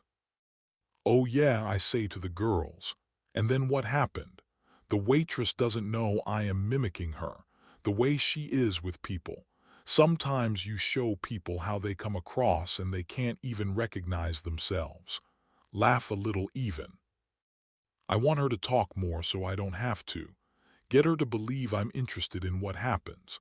Though I can't convince her to add more to the tab besides what her boss pays for her.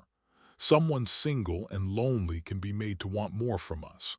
We can't tell her if she had red nails or shaped them round. Someone will be sure to ask her out. She's always got someone lined up. I turn to Mai, who is wiping down my tools after pulling them from the blue liquid, setting them down one by one on the table to wipe dry. I say, trying to be helpful, we need to get her with someone. "Too bad I don't have that problem," Mai says, sticking out her chest and leaning her back out. "They all want me." "How come you ain't got anyone?" I say, teasing if they all want you. She says quickly, "I know a guy for her." It is as if she's been lining them up somewhere just for this moment. "What guy do you know?" "My dad," she says. "He's single." We laugh because the man is as old as a raisin that fell underneath a fridge from 80 years ago. "He doesn't know how to text, though," I say, "so I don't think it will work out for them." I turn back to the waitress. "Can you imagine this girl on a date?" I ask Mai. She doesn't really have anything to say, like a broken record. "Don't you think, though, that sometimes the longing is better?" "What do you mean?" Noi asks. "I mean she loves talking about the beginning all the time when they don't know each other. Same thing each time. And then when it works and she gets them, it's like what she really wanted was the longing. If we got her someone," Mai says, pondering, "she wouldn't know what to do with him. He'd be nice. There's no drama in being nice. Might even call him boring." I get to the waitress's left finger, where a wedding ring would be if she had won. This is the finger I don't have, and I spend time there massaging her knuckle, remembering what it was like to have this. I hold her finger and press into it, making a circle with my thumb, wishing a ring right there for her. She looks down at my hand and notices. I don't hide what I don't have. I spread the space I do have wider. Pinky finger and middle finger go their separate ways. I know she wants to ask me about that, the missing finger, but she's too polite. It's not recent. I forget it's not there sometimes and go about like it's still there. It's turned out to be a kind of superpower at work. For one thing, the finger is not in the way. There's more space to perch a client's toe or a fingernail to paint.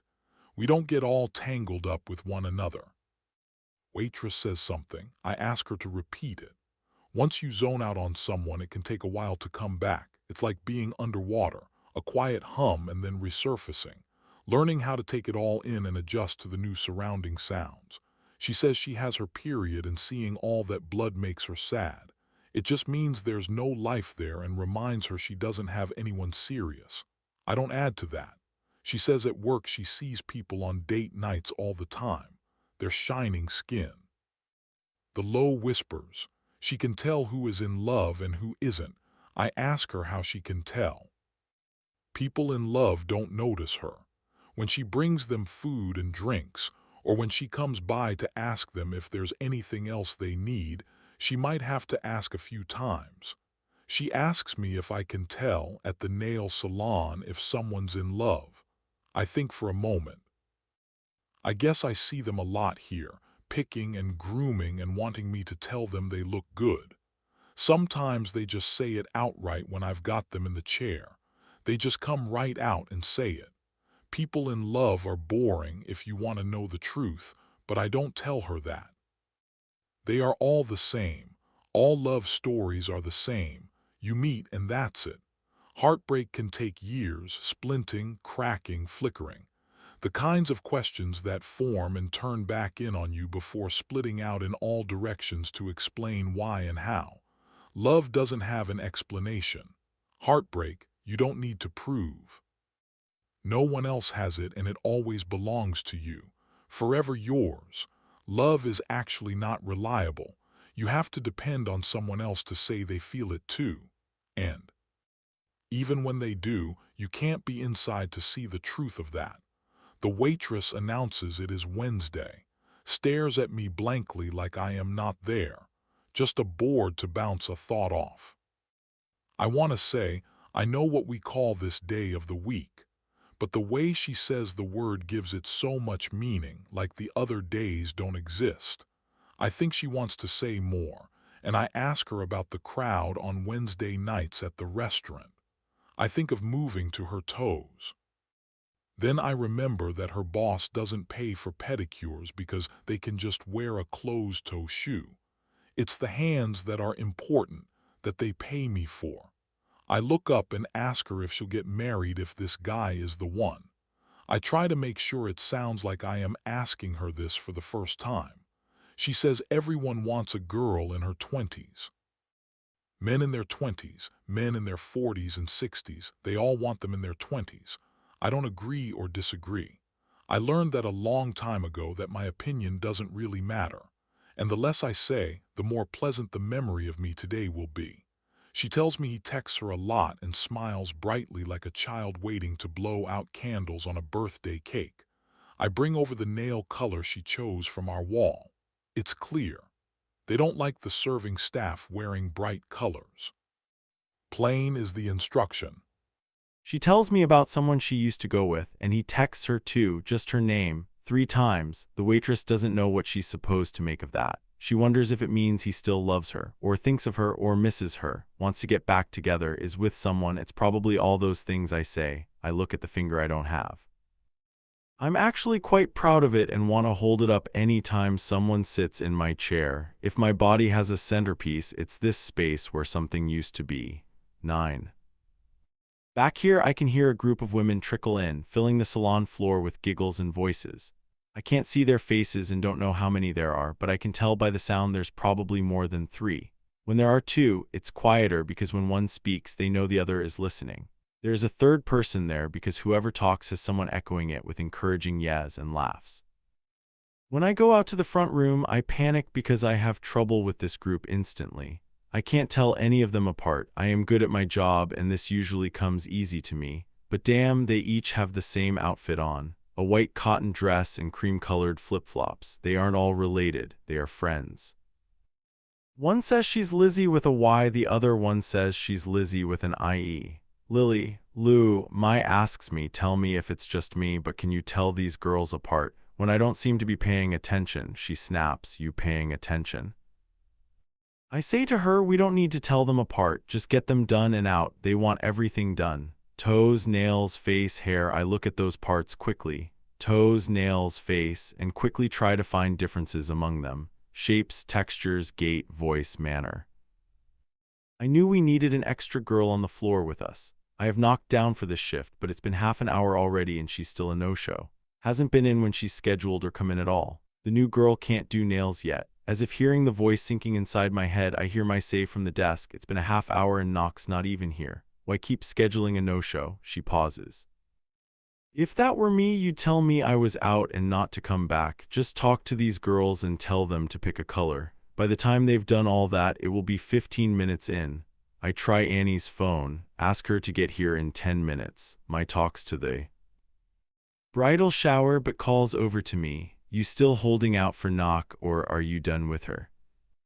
She's going through some stuff, I say, looking at the bridal group in front of us, still looking for their differences. You want me to go by her place after my shift, just to check? Mai asks. I can do that. You don't have to do everything yourself. I can do it. I think back to what happened 2 weeks ago. You up for giving me a few months' pay now? Nook had asked me. That's a lot all at once, I said, hesitating. I know, she agreed, it's just I'm short, running behind on bills. Her ex hadn't kept up his payments, threatened bankruptcy. If he went through with it, that would be it. None at all, so I gave it to her, wrote out a check, and she hasn't been in since then. I remember her first day here. Knock came in with her kids, those two little ones, 7 and 5, girl and boy. She had no place to drop them off, no family to look after them. It was only going to be the one time. We had suggested they stay in the back room with crayons and paper, but after only 2 minutes they ran out to the front. They wanted to see their mother. Children know how to get attention. Just them sitting there by the window had people looking in and waving.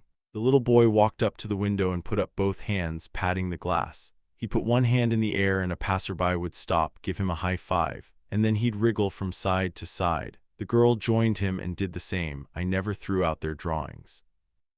The Nook just started to come in with the two of them for her shifts all the time. It just kind of happened and I didn't say anything about it. They didn't have a place to go. Besides, I liked having them around. I haven't got family. But when I think about it, I have what I want to have. Does me no good to say that, though. I told those kids about the aquarium. You can touch a stingray. Scary, the boy said. Won't it sting you? The girl asked. I wouldn't be scared, I said bravely. They removed the stinger so it's safe. They shouldn't remove it, the boy suggested. They should invent a device and attach it to the end so it doesn't sting you. Kids, they come up with ideas just like that. No one's told them that's not how it works, that can never happen, or how is that possible? I thought it, but I didn't want to be one of those voices when we weren't busy. They liked putting makeup on me and the girls. We'd line up in a row and they'd pick up a brush and color in our eyelids, make circles on our cheeks, and line our lips.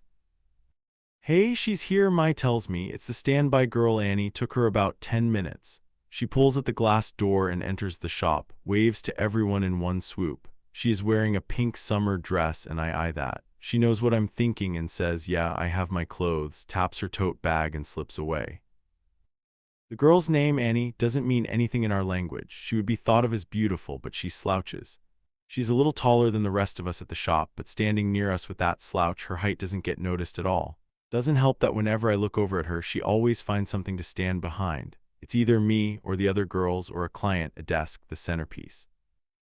Susan, Annie says to me, looking at my name tag with a smirk. She looks over at Mai and says again, Susan, Susan, Mai echoes. Ladies, ladies, ladies, are we fully booked or what? I say excitedly to all the girls on the floor.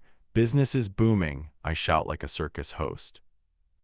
We laugh to ourselves, our names popping like the bubbles in the plastic tub we bring to our clients. Lizzie, Lizzie, Lily, Lou. Lizzie is the bride, not Lizzie. To make things more difficult for us, Lily and Lou are actually identical twins. I am the first to move and take Lizzie to the wall and point to the water for her toes. And she knows what to do. Mai takes Lizzie. Lou and Lily tell each other to go first, have Annie take them. After they're fussing, Annie takes one. Lizzie is the first to talk. She asks who is getting married. She knows the answer, but she just wants it said out loud. She wants a cheerleading squad. Her bridesmaids all yell out her name and the Susans join in too. I don't know why I don't join. I look over at Lizzie and wonder if she might, for a moment, think it's her, since her name sounds exactly like the bride's name. She gives no sign, and I know they can tell themselves apart easily because they all know each other. Lizzie has decided they will all wear the same color polish, a light pink. We will start with their toes because polish on the toes takes longer to dry and gets ruined easily. Then we'll move to their hands. After that, threading and tweezing. Lizzie tells me she doesn't want wax on her skin. She feels threading is more precise because you measure the angle of the face better with a thread. I agree with her, but I want her to feel I am giving her what she wants. When you agree with someone, they don't notice you. I talk a bit about waxing, how the warmth feels good on your skin and opens the pore around the hair root, relaxes you naturally, so when we do pull out the hair, there's less irritation. I put up a bit of resistance to make her feel like I am not going to do a thread, so when I agree, she feels relieved and reassured that I'm on her side. When I am done painting, I will pass the bottle to Mai, then it will go to Annie. By the time Mai passes it back to me, I will have Lizzie's hands ready to paint. Once we have them in a chair like this, we don't move them around. They are getting everything done. Takes too much time for them to move, to go where we want them to go. Moving them is a risk. My tripped nail color hasn't dried, and we'd have to start with all that again. In and out is all I'm thinking of doing.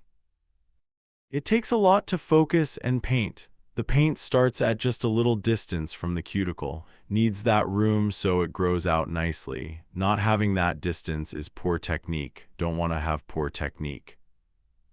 I look at the nail and its shape, how much of the finger or toe the nail takes up.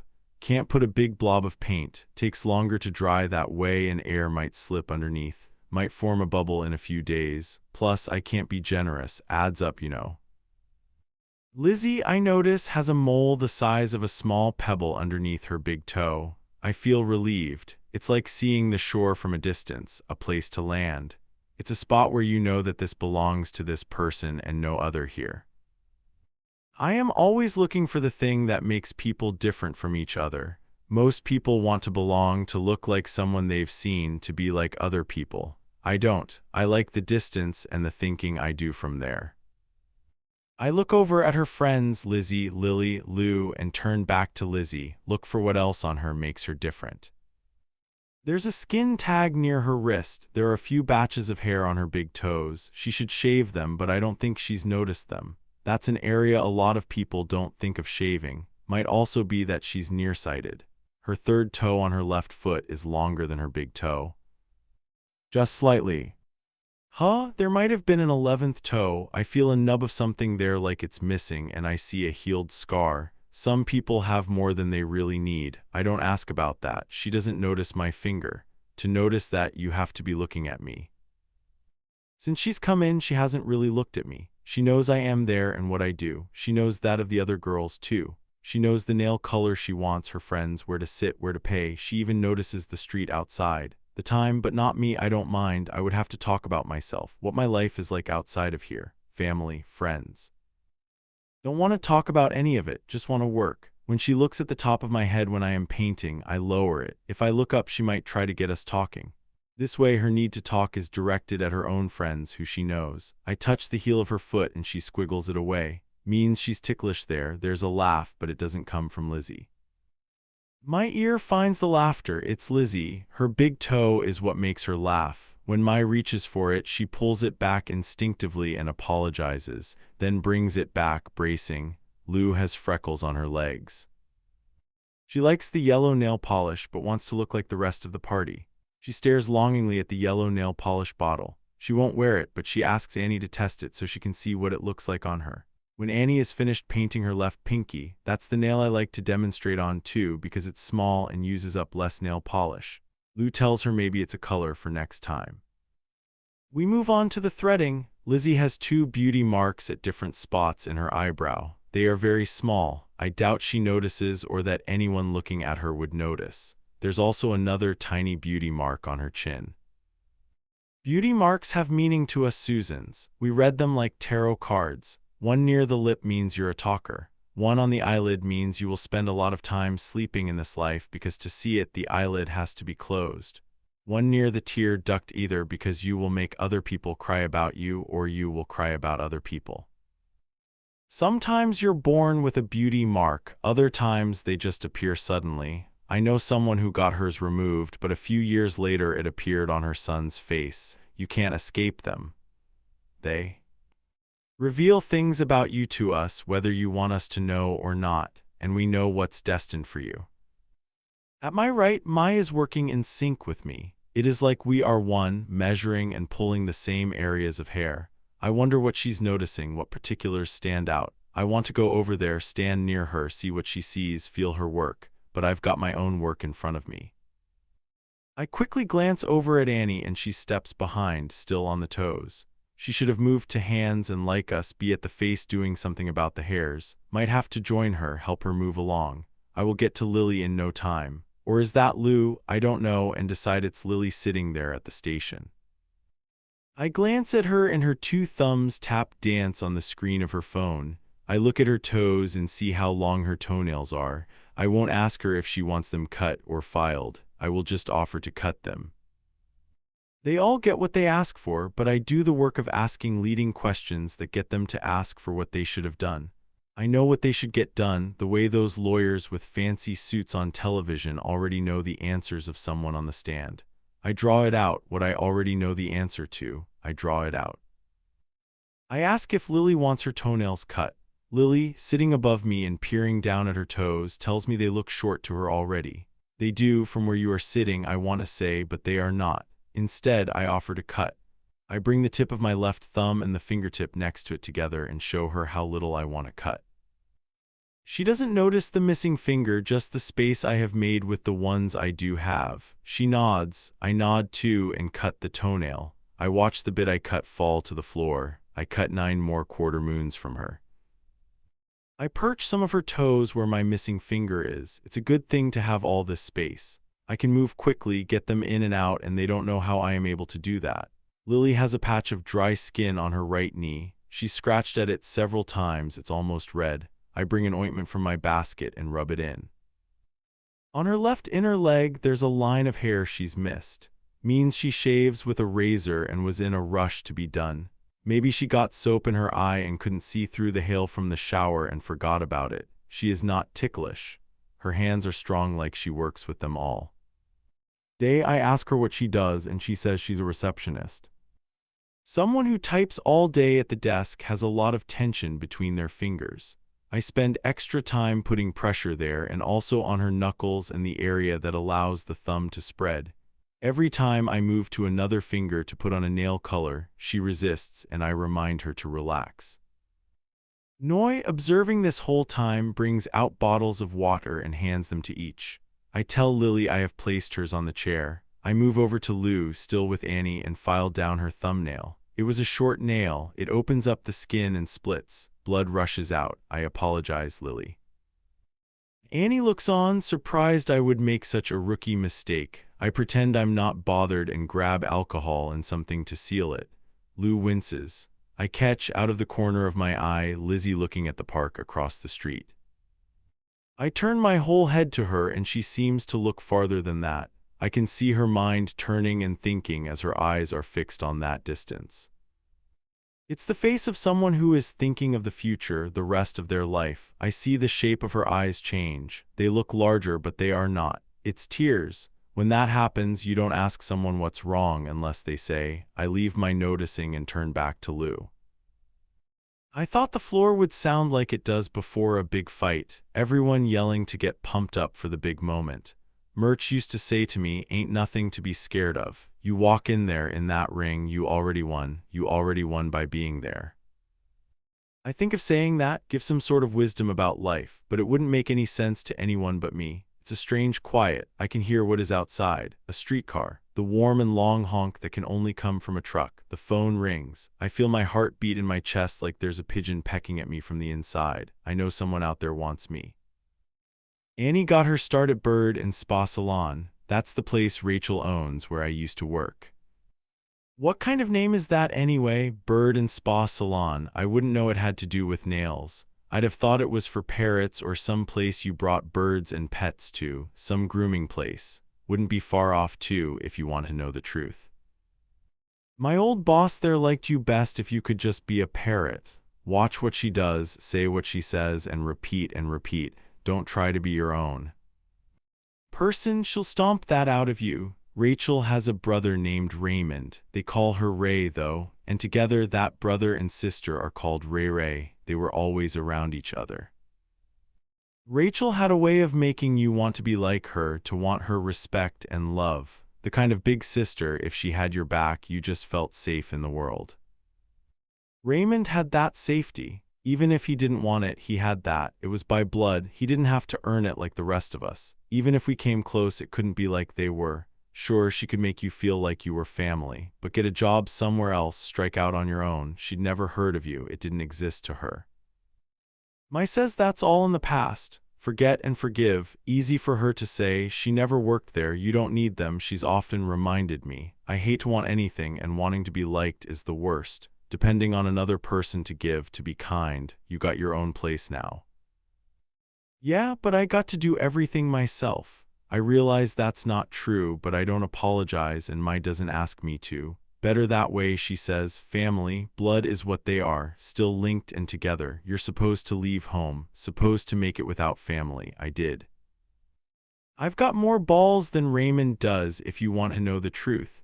The way he makes himself smaller around his sister, tucking in all his sides like he's one of those little potato bugs, does whatever his sister tells him to do.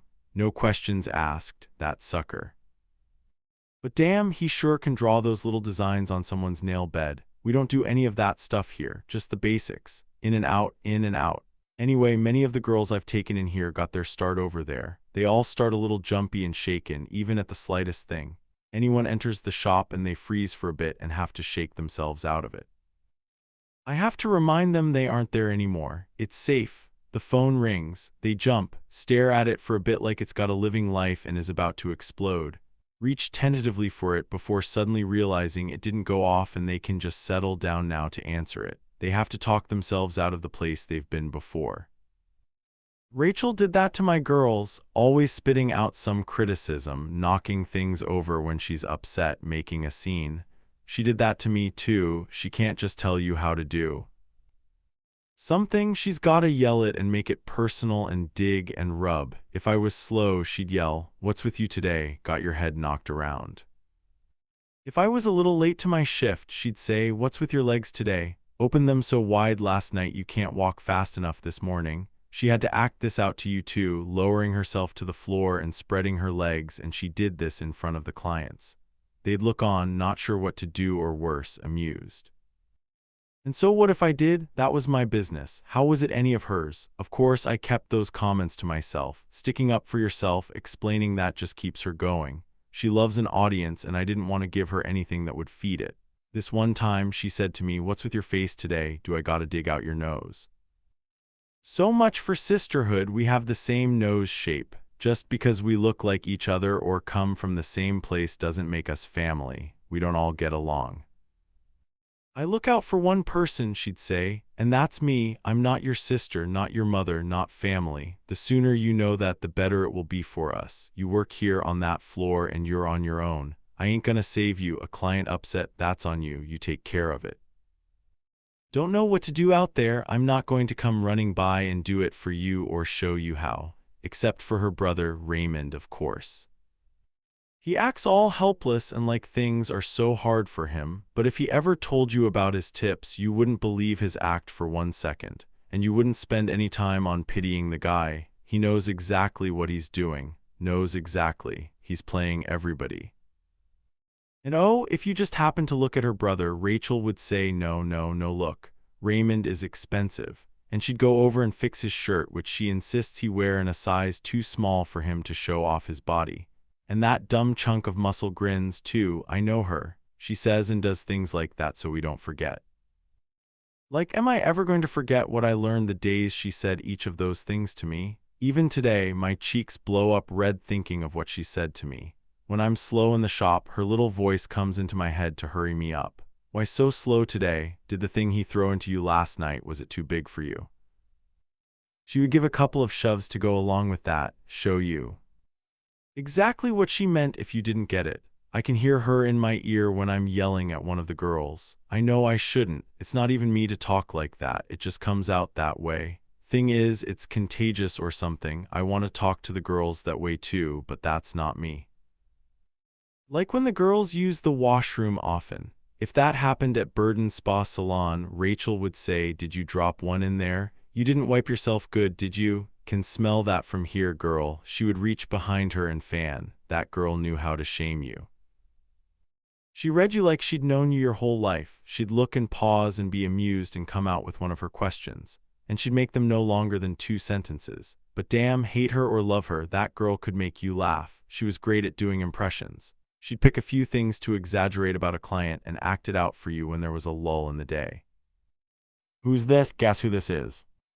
She'd sit in a client's chair and stick out her toe and say something like, "Hey, bitch, why don't you take care of this ingrown toenail? You know I can't do it myself." "Oh, now, don't you worry about that yellow stuff at the bottom of my feet. Just slice off the dry skin like a pat of butter. You know you want me. Ain't ever washed my feet, but you know you want me." We knew who it was without her having to say. "Oh my," she'd say, flopping down at a station and lifting a hand to her forehead like she had a hot fever and leaning into her R's real hard. "I just don't know how we are going to make it. With the private school tuition, ballet and piano, our cottage out on the beachfront, our trip to Hawaii, which we take every year, and our nanny and our 3 cars." She'd press a palm to her chest and finish with, "We're just really struggling." We knew who that was, too. We'd had all of them in more or less the same form sitting in front of us, paying for our many and petty, our combos, colors, and time. Raymond's like his sister. They come from the same place. I know some of the Susans here have been with him. Some admit it, some won't ever. It's my feeling that Raymond's plugged them all, but like I said, that's not my business. 11. I look outside. The sandwich board isn't there. It's everything to us. Tells people who we are and what we do in here before we get to say ourselves. Tells anyone what we offer and how much better we offer. It's not having it out there is a loss. Without it, we can't compete. Without it, it's like not showing up. I grab the sandwich board with one arm and take it out myself, split open the board on the sidewalk. I push the board from the side to see if it will fall over. Don't know why I didn't think to do this earlier. I'm a creature of habit. Maybe I was knocked out of my routine talking to the new girl and telling her about how things work around here. You can't just put a sign out here because you feel like it. A few weeks ago, I had to renew a permit to put this thing out. I looked down at the scrawl that is my handwriting written with pink chalk. Maybe this might get them to book an appointment, might get us more walk-ins. Gotta keep things moving in and out, 20 minutes max. I go back inside. I don't have to be outside or hear a weather report to know it's summer. No one's got to tell me that. I can feel it in the shop when I'm near the window. I can just look at the appointment log, see how filled up that thing is. Best season for us. Everyone wants to show their nails, get something done before they go on vacation. I can tell from their shoes, all those toes poking out, or when I've got a foot in my hand all bundled up for months. Cracked, dull nails, dry heels. It'll be lunch soon. When there is time for lunch, I usually tell the girls to take it and I watch the front desk myself. When they come back, we move on to the rest of our appointments. I take my lunch at the end of the day, which is dinner for everyone else. I watch the clock. The parking spot in front of our window opened up some time ago. I didn't notice the car had pulled out, but I noticed the car pulling in, that sand-colored pickup truck. Murch has one like that. Murch should be retired now, still thinks he's got a big shot coaching that new itty-bitty for the Olympics.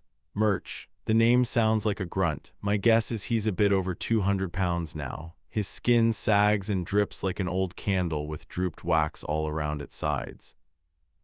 I still remember my fights. There was this one. The girl had long arms. Murch said I could take her out in 4. He said 4 rounds max. She'll be tired. Long armors, if they make contact, don't let you get close. Find a way to get inside. Slip quickly and get her ribs on one side, and then when she nurses that one side, get her on the other side. Bam, bam, bam. He punched the air on one side and then on the other, showing me like I forgot what that looked like. I looked at the girl. She took wide steps, too, long legs, and she stood close to the ropes. Both gloves far from her face. I could use that. Jab close and her own gloves would hit her face. Jab. Oof. Murch said she was a bleeder getting close. Make it uncomfortable for her. It will make her move around away from the ropes. When you land one, drag your glove. A little blood is good here. We weren't far in, and she was out of breath. Nerves do that to you. I threw out 3 jabs, first one by her temple, then neck, then ear. Her ear was clean, perfectly shaped. When she threw a jab, her shoulder didn't come up to protect it. That's how you know she's not good. I could shape her ear. I threw a left hook, slam. She came forward. I got her to move away from the ropes. She was breathing in gasps of 3 quick breaths, sweat dripping. Jab, dragged my glove. I didn't take my eye off the center of her neck. I shuffled. She looked at my feet when I shuffled, and I hung back. I let her throw one at me, and I slipped it. She had a tell. She looked at a spot before it landed. Her eyes went there first. I met her at every throw, knocked what she gave me away. Before she went back into position, I threw a jab at her temple. Flick. A gash opened up by her right eye. Red. All that was a long time ago. Susan's, the girls, I've got this right now. When you're good at your job, doesn't matter what it is, you just feel good about your corner of the world. I get to have a place to come to every day. If Murch walked in, he'd probably be wearing shorts, but he shouldn't. It's the shape of his legs. They look like frogs, thin little things. It's like all that food he takes in keeps filling up his middle but never makes its way down to his legs.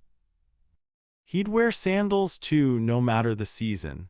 And they would have Velcro. What's a grown man doing with Velcro? It's for kids who don't know how to tie their shoes yet.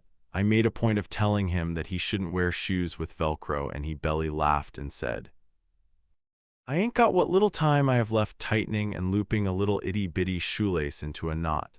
This is one pull, bam, just makes life easier. Don't you think life ought to be made easier if it could be? Come on, lay off me, will you?" I bring my mind back to the shop and say to Noy, "You got the list for me?" She doesn't know what I mean, and Mai explains. "Supply list, top drawer." She hands it over and I look down at the items. "I thought I just bought a bunch of reds. I thought we were just offering 20. What's this new orange red you have here?" I ask accusingly. Noi begins to mouth something, thinking she should be explaining something she doesn't know anything about. "The clients want it," Mai says, cutting in. "It's summer and it looks good." I go further down the list, and what's this gray-blue color? It makes a person look like they are the Walking Dead. Try telling that to them. We laugh, knowing that we never tell clients what we really think. Then Mai comes closer and says to me quietly, "How's that shoulder?" She reaches toward it, but I step away and say quickly, "It's fine." I don't want Noi to know anything about my shoulder. Then she might ask about it too. I don't like for them to worry about me. It's too close. Mai, though, doesn't let it go and says, "Still bugging you?" I said it's fine, didn't come back before it healed, did you? I'm good. She treats me like some pigeon with a broken wing, a prized pigeon. The phone in my pocket jiggles and I pull it out to see who it is. A few words pop up. Before I read what it says, I drop it into my back pocket. I don't have to read what Murch types. I can hear his voice in my head. "You know how to take a punch, just lean into it. You just take it. That'll scare the shit out of them to see you still standing. You got this, Ning, Ning, Ning." It's the name people call me when I'm not at Susan's. I've been here so long, my old name feels like it belongs to someone else. It means tickle in our language. It is a single sound. The beginning sounds a lot like its ending, but the ending is different because of how it closes out the sound. So final, you barely have to open your mouth to say it. You could even say it with a jaw wired shut. I haven't heard anyone call me that name in what feels like decades. Mai usually says, and whatever she needs to say, she rarely ever says my name. I don't want to be anything other than Susan. 12. There's a lull in the shop and I don't like the quiet. Too much time to think and not do. I stand by the door, watching. From the corner of my eye, I see Mai come toward me from the centerpiece. She asks me, "Everything okay with you?" I shrug. "Your phone has been buzzing a lot." "Who is it?" "No one." "You don't got to tell me that." She says like I've betrayed her. "It's someone, my mom." I quickly say, "I don't have to explain about that. She knows, wants money. It's all I'm good for to her." She doesn't push me to say more. She's got mom stuff too. Her mother has no place to go. Most children move out of the house, try to make it on their own, and they can because their parents can take care of themselves. But Mai's mother isn't like that. She's been taking care of her mother because that's what's expected. Some people have children so they have someone to take care of them.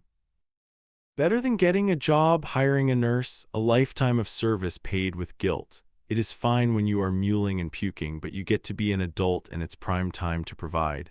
Mai does that. She provides. I don't, though. With my mom, whatever I give, it's never enough. She comes back to drain it all. We leave it at that. I change the subject and move on. I ask who's next. Marla, she's a regular. I walk over to prepare at my station, the one closest to the door. But I don't have to do a thing. Mai thought of it earlier, I guess. The basket is there, the lotions and oils turned with the pumps facing me. I look at the clock again. Marla's probably looking for a parking spot. She gets off work early. Mai reminds me, "Don't forget to tell her something about Bob. You told her last time about Bob."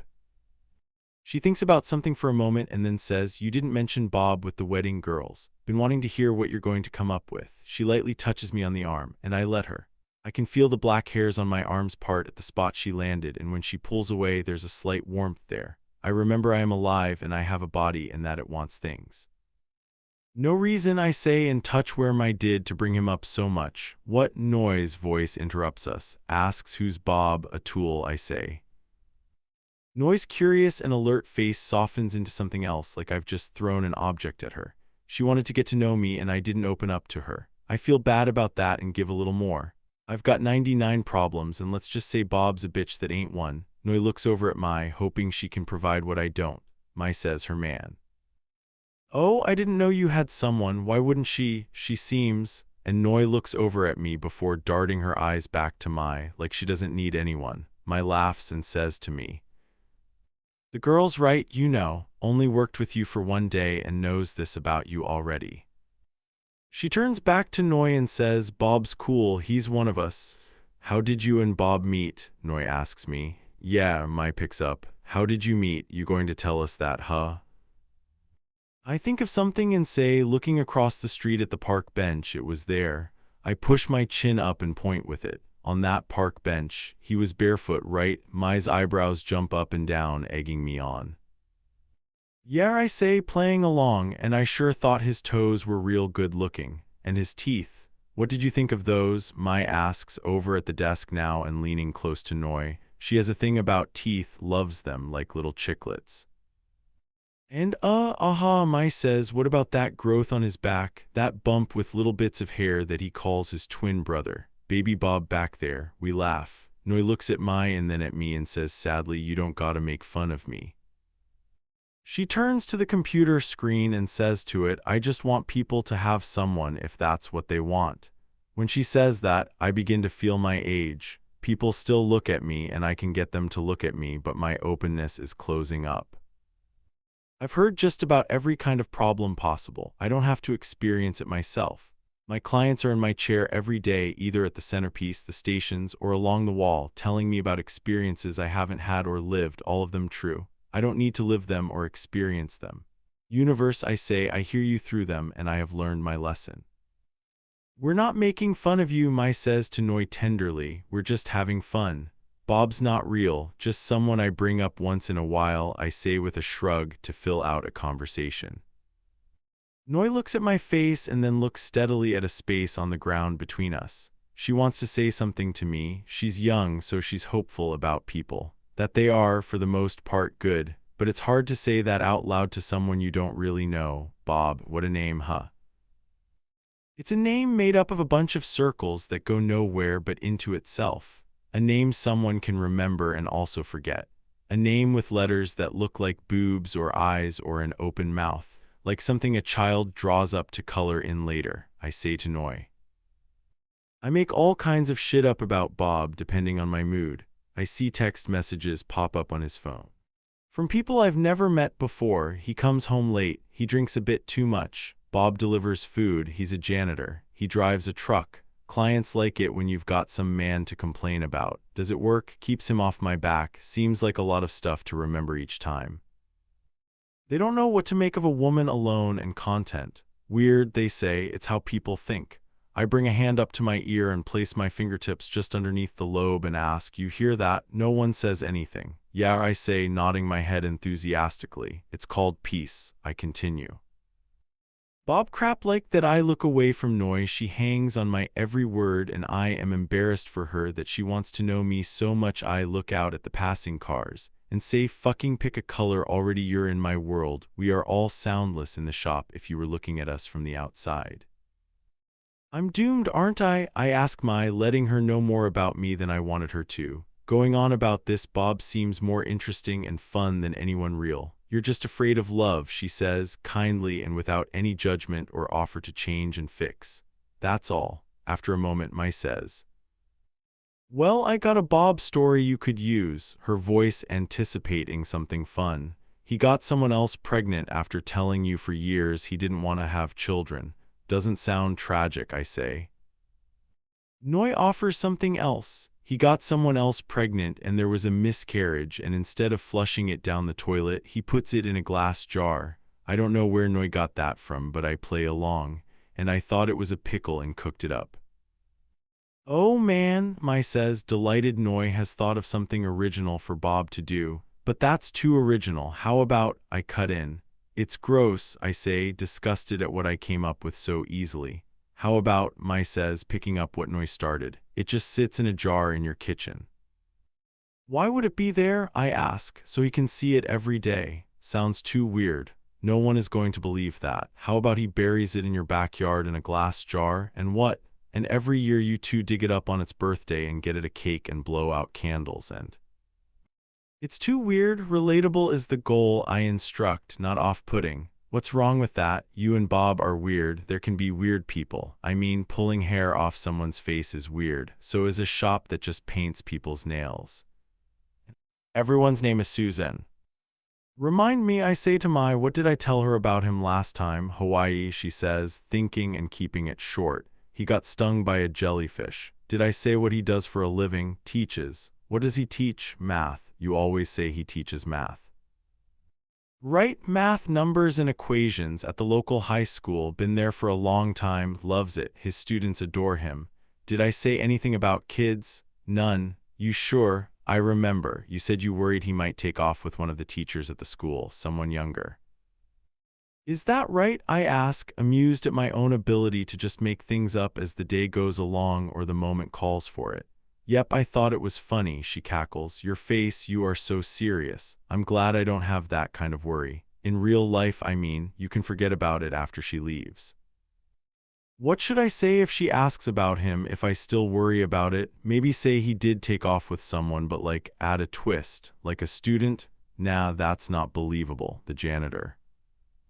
You probably don't have to worry about a story she's not going to ask. She's so into herself, just have to keep her talking. She'll go on about herself easy. She thinks she's so interesting.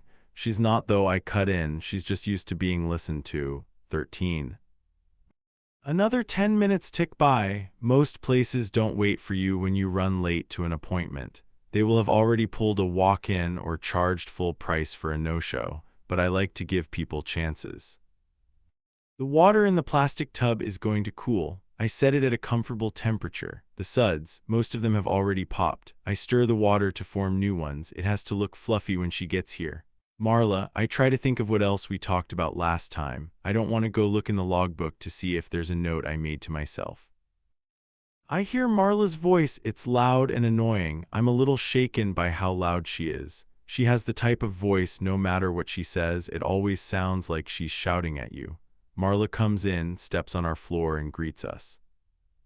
Everything she says feels like it's in such giant letters, Annie says, closing the bathroom door behind her. I hadn't even noticed when she went in there. Noi says, bet you miss all caps, thinks she's quiet, no sense of self. Never had to have one, I say. I tell Marla to pick a color. I say it again and she moves toward the wall. I see the bubbles I have made are good and put my right hand into the water, testing. Not too cold. I ask Marla how she is. She says to the wall that things are good and picks her colors, orange for her toes and a pale pink for her hands. She walks over, takes off her heels, and lifts herself into the chair. Her toes are brought to me, and I notice something on the side of the big left toe. A blister. Last week, a guy came in booked under the name Roger. When he came in, he walked around. His gait was strange. He kicked out his legs side to side. Not a quick walker was my guess. Who is this fool? Mai observed. All hail, I said. A king has arrived. We say that together when a man arrives and we haven't seen him here before. He wanted a sports pedicure. That is, no polish, just trimming the nail, filing off the dead skin, cuticle oil, moisturize. You can't just say it's a pedicure without polish. You've got to add the idea of sports to it. Like sport is a man thing. Even in a place I own, even when I'm in charge, I have to pull my punches. The fact that I am a woman feels like I've already landed a knockout punch. I thought at the time Annie would probably be done in 20 minutes. We like sports manis and petties. It's easier to get them in and out, in and out. There's no top coat, no color to pick, no waiting to see if it's dry, and there isn't much talk, but it didn't work out that way. Roger is the type of person, no matter what you do, he'll take the time to give you a 1-star rating on Google. I hate that rating system. You can be doing good for years and then one star brings it all down. Better to be average. Happy people never fill those things out anyway. It's the unhappy. They are the most vocal. They're desperate to tell, desperate to hold back even that last full star just because they can. I'd give it a 5, but the place just wasn't my vibe. Ow, I'd heard Roger say, "What the fuck?" I looked over at Annie to see if she had it under control. She looked nervous and her hands were shaking, and then she said, looking over at me, "He has a blister." "You work around it," I said, curling my palm and moving my elbow so I made a curve tracing a magnified blister. She must have just begun scrubbing at his feet. I could understand that, but she's supposed to feel for bumps before she starts anything. Sometimes you can't see blisters, but you can feel them. Annie should have asked Roger if he had any problem areas he might want to mention before she began working on him. Speak now or forever hold your peace. But she didn't.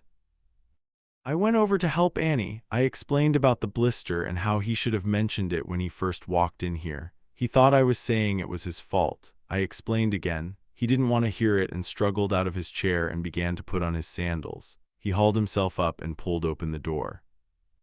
He made a left and stood in front of our store window and gave us 2 middle fingers, one from each hand.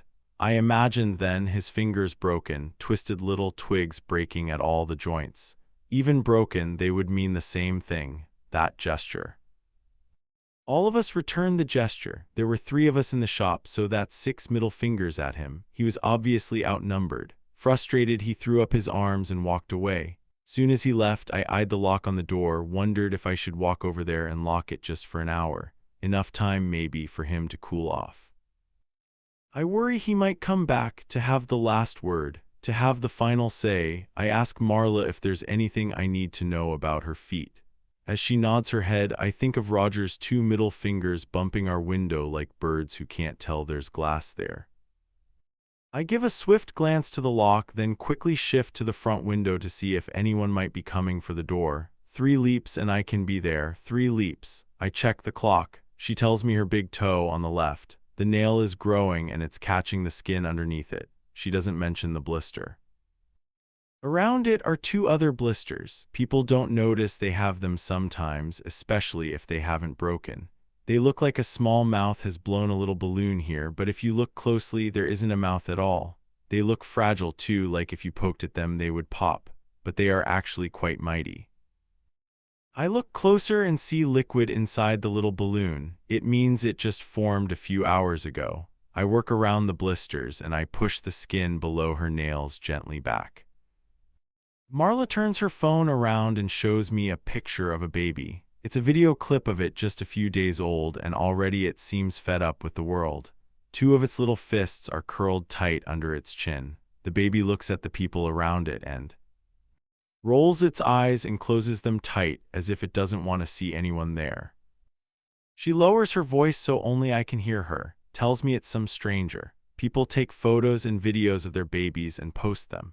They go in real close. You get to experience them getting ready or waking up in the morning. Her favorite ones are when they unbundle them in the morning and the baby does a little stretch. She smiles lovingly at the phone. She scrolls along and finds another to show me, and I pipe up with something about the kid being adorable. Marla had a miscarriage. It was her 5th one. A few months ago, she told me that this last one was difficult. She was 3 months along, the longest she's carried one. The doctors said she shouldn't try anymore. I have never wanted to be a mother, but that doesn't mean I don't think about it or wonder what kind of mother I would have been. I would have been a great mother, been mothering myself all my life, telling myself it's going to be okay, you'll get through this, and that I can do anything, just try. I saw a child's bike on the sidewalk one time, its 3 little wheels just left there, and I wanted to take it home with me, but what for? No one there to make use of it, and suddenly I felt a sadness. That we get one life, and sometimes in that life we're just not going to get to do everything. And in this life, I understood that was something I wasn't going to get to do. It's a grief, but for something you never even had or even loved. That was the difference between me and Marla. She wanted them, and she was being told not to want. It doesn't change your want, though. It's still there. I don't know what it is, maybe I'm getting soft, and because Marla's been here so often and has told me about herself, I want to make things better for her, give her hope, or want her to still want the things she wants. I tell her about something I read in a magazine. A man, he's 51, he'd said the baby will come when it's ready, and it did. She asks, is his wife 51 or is he? I think about the story. It actually said he was 50 and his wife was 51. The reporter also said they were getting a divorce. It wasn't clear if the baby was the wife's. There's a baby now, but not necessarily his wife's, so there's a divorce. All three exist, not necessarily together, but does it matter? What am I doing here? Giving a book report. The story was that he was 50 and there's a baby now. I repeat that she's 51. My always listens in on my conversations and helps me along when she can kind of guess I'm having some trouble with the chit-chat. She offers, tell her about Mr. Pickles. That 90-year-old thing became a dad for the first time. I turn to tell Mai and say, but that's a turtle, and look back at Marla's face to see if she's listening to me. She's scrolling on her phone. I add, she's no turtle. Well, I don't know about that. I mean, look at her neck. Mai points with her nose. It's hot as hell outside, middle of summer, and she's wearing a turtleneck. Mai gives me a little smile, laughing at her cleverness. And look at the fabric around the neck, all saggy, she says, pointing out the facts to me. Her neck isn't long enough to stretch it out. She might think I'm terrible, I say, thinking ahead and suddenly worried now about her feelings if I compare her situation to a turtle. Yeah, but it's just a story. Mai lifts herself up from the desk, walks over to the nail polish wall and says to the nail polish bottles, tell it to her this way if she says they're turtles that you feel it's a sign from the universe. She'll think it's some sage advice. People assume whatever we say is wise. We can tell them to eat shit and they'll believe there's a benefit to it. She picks a nail polish bottle from the wall and gathers a few others in her hand. I know she sees they're almost empty too and will go and fill them up. I don't know, I say, thinking of how I might be reassuring. Mr. Pickles is male. I think she wants to hear something she can relate to, a female situation. And it's not like Mr. Pickles busted out those eggs. It was Mrs. Pickles. Is Mrs. Pickles 92? No, she's close though. 53. Damn, I want to laugh, but I keep a straight face. I don't want Marla to think we are talking about her even though we are. Even with turtles, they get with the ones half their age. I scrape the skin from the bottom of Marla's feet, careful to avoid going near the blister. Her toes wriggle around. At this angle, they look like the tops of little mushrooms. Her 4 fingers form a place under her phone to rest. Her thumb moves bottom to top on the screen about 3 times. Then she puts it face down on her lap. She looks at the traffic outside. There are other things out there, but I can tell she notices the families. We notice what we don't have. Mothers with small children in their arms strapped to them or in carriages. Even a young woman walking alone. The possibility that woman has that someday she has before her, she can choose. I feel myself grow sad and suddenly want to hide them all from Marla. She tells me just because she never had them doesn't mean they are not hers. They are all her children. Every time she sees a baby, she thinks they were born to the right parent. They are loved. They will be fine even if they didn't come from her. Sometimes people tell you things and you don't have to say anything. You don't have to try to help them. It's the telling, letting them say it, that matters. This is such a time, she asks about Bob. Miscarriage, Mai reminds me to say, jar in the kitchen. Then she swipes the air in front of her and says, no, he left you, ran off with a janitor. Ran off with a janitor will get us a big tip. It's more pitiful. You don't want weird. Weird won't get you any tips. I mutter something about his teaching. Marla looks at me like she's caught on to me about Bob. I tap her leg so she can give me her other foot to work on. And she does. Marla notices my finger, puts both her eyes there, and even though she doesn't reach out to touch me there, it is as if she has. 14. The smell of nail polish becomes faint. The smell tells me where I am like a compass pointing north, and when I'm not around it, I want it. When you know something long enough and you get used to it, it becomes less alive to you. You begin to miss how new everything feels because you can't feel it now. Only way to get rid of that pang is to go outside and come back in. I stand in front of our window, feel the sun on my face and tilt my nose toward it. I am not supposed to do this, to let my face get damaged this way. I have freckles, dots across my nose and cheeks like an overripe banana. They are all natural, though they seem to appear overnight. I have 25 freckles. I count it. I like to keep track. There are 3 pigeons around me pecking. I don't do anything about them. I don't have feed with me. They'll know that soon enough. I reach into my pocket and I look through Murch's posts. The new girl, she doesn't know it yet, all teeth now, but she'll be spit out too when the time comes. She might go long, and the longer she's at it, the more it will hurt to leave it all behind. You do something long enough and you don't remember what else you can do. They all love you until they don't. A pigeon comes near me and I bring my leg up as if to kick, but I pull back. It doesn't know that I mean no harm, probably just sees me coming close and on instinct decides something about me.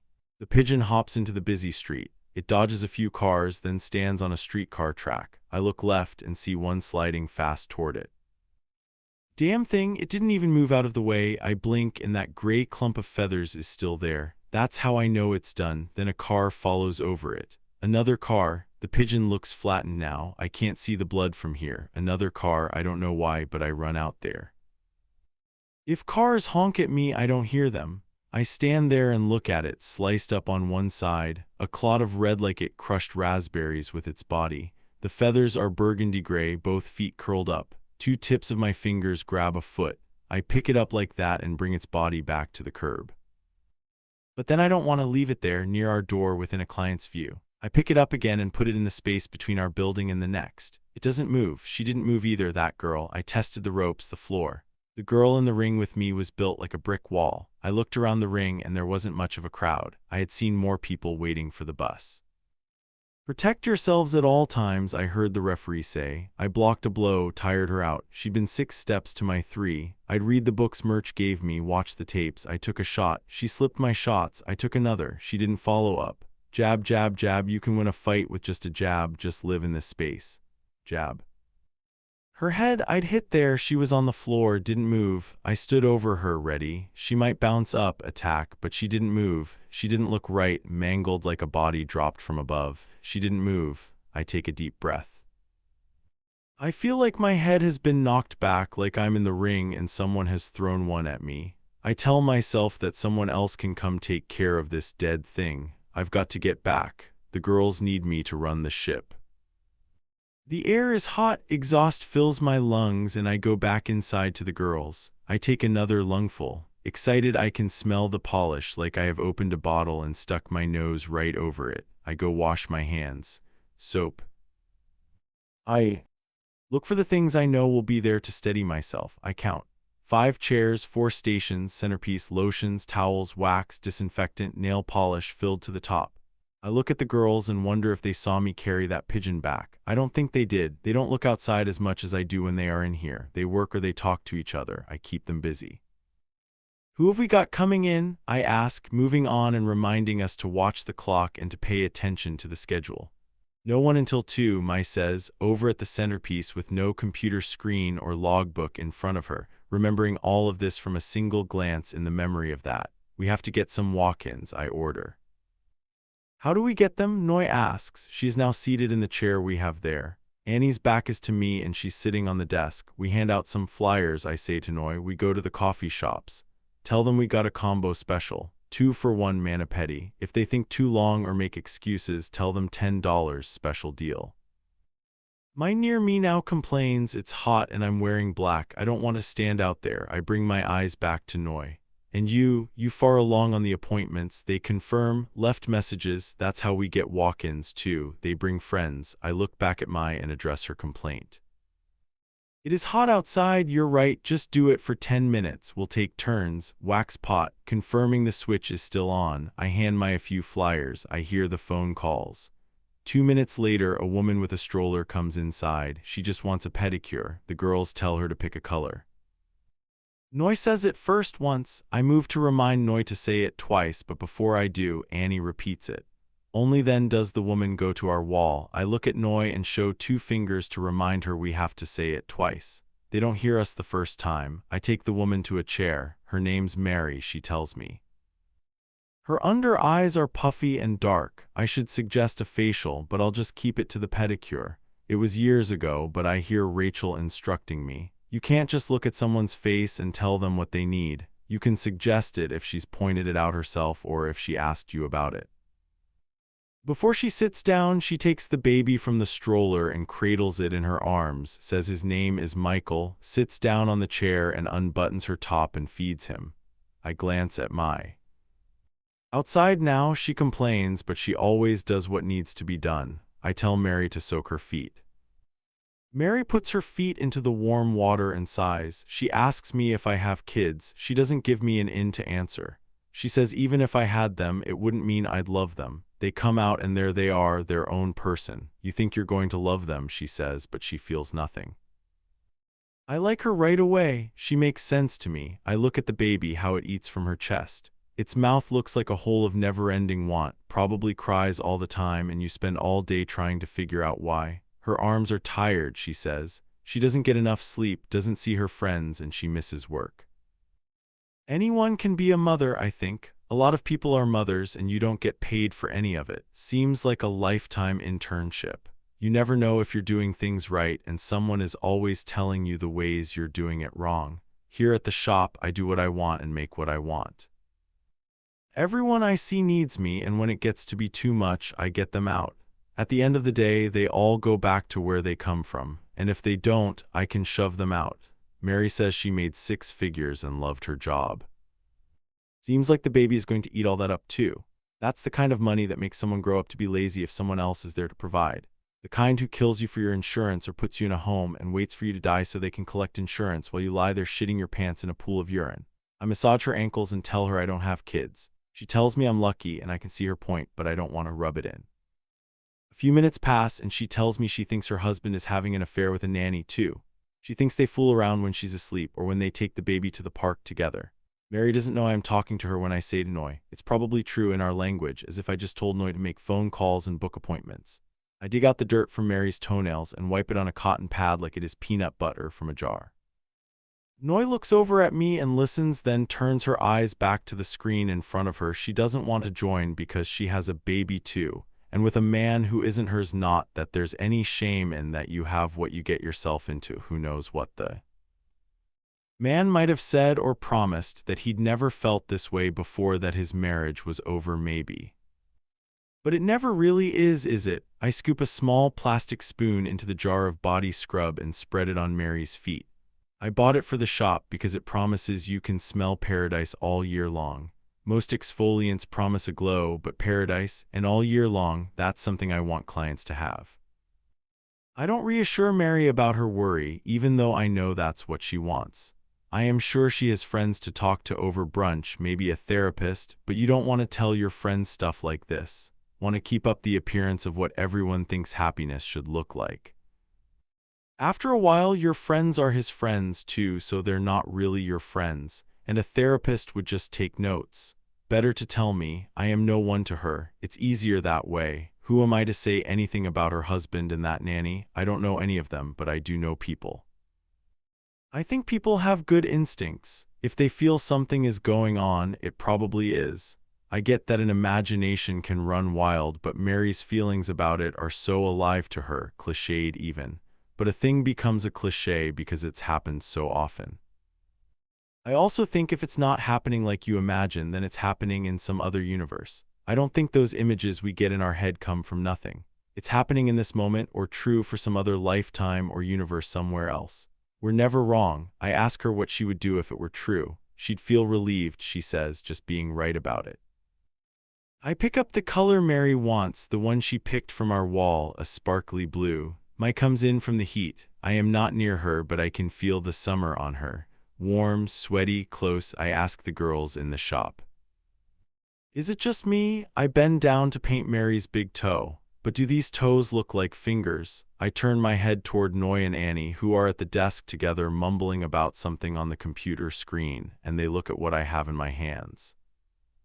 Mai comes to stand behind me and pretends she's giving instructions and leans close to my right ear and says, "Damn, those things can probably play the piano." Ladies and gentlemen, over here, all eyes on me. I say, keeping the sound of my sentences bland and boring so I sound like I too am just giving instructions. Can I have your attention, please? You know what I've got myself here.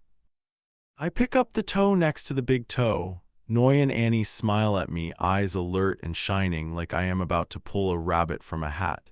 Finger toes, I say, presenting the reveal, keeping a straight face, but Noi gives me away and giggles. It's sad that Mary doesn't know our language. Not a lot of people do.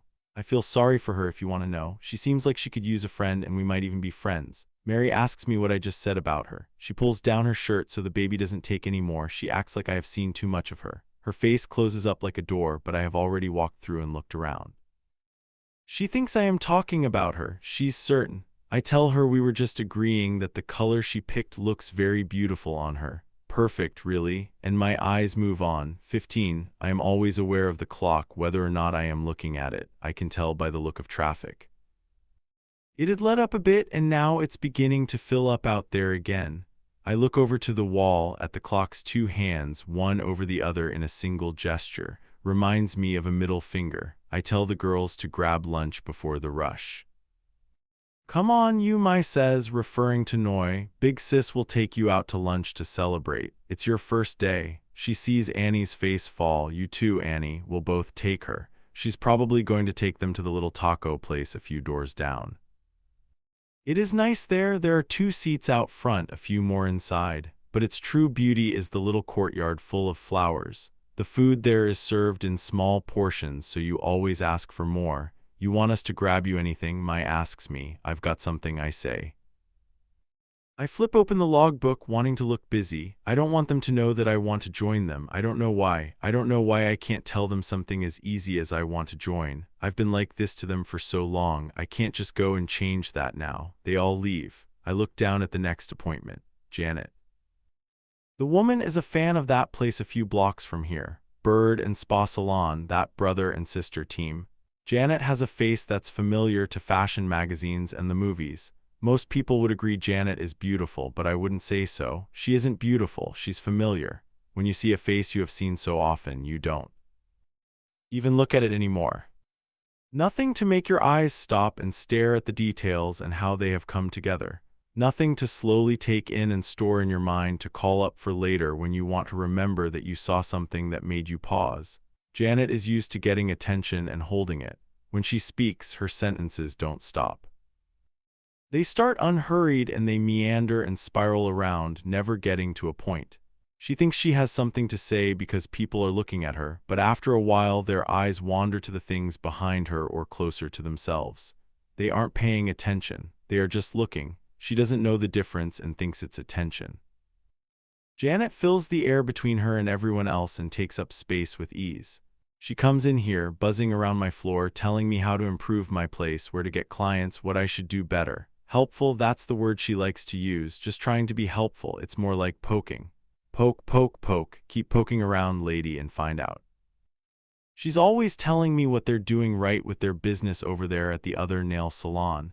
How it's so hard for her to book an appointment there, so she comes here. Her backup. Her second choice, the place that's less busy. She can say whatever she wants. Whatever they are doing over there, she is the one who comes back to us, and we take her in.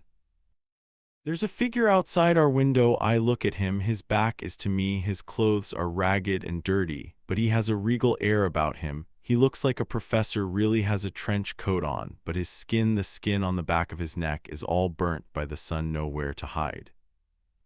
I gave him a container of leftovers once. He opened the box, looked inside, and turned his nose up, said, "I don't think so." Another time I gave him fresh fruit in a paper bag. He looked inside at the 2 apples and a banana and said, "I will let him know," like he was working at the front desk of his own mind. He turns around, looks me right in the eye. I don't know anything about his life, but I can feel the sadness there. I grab a water bottle from our fridge and bring it out to him. He twists open the cap and starts drinking. I don't know why, but I want to do more. I ask him if he wants to come inside. I tell him we're doing a special promotion, a free shave, a free mani-pedi. He trusts me and comes inside. I tell him to sit in the white leather chair, the centerpiece. I don't tell him to pick a color. His nails are long and yellow. I bring the plastic tub to him and he removes his shoes and socks. Wash, towel, cut, and file. He lies back like he's done this before, and I trim chunks of white hair and go in to shave closer.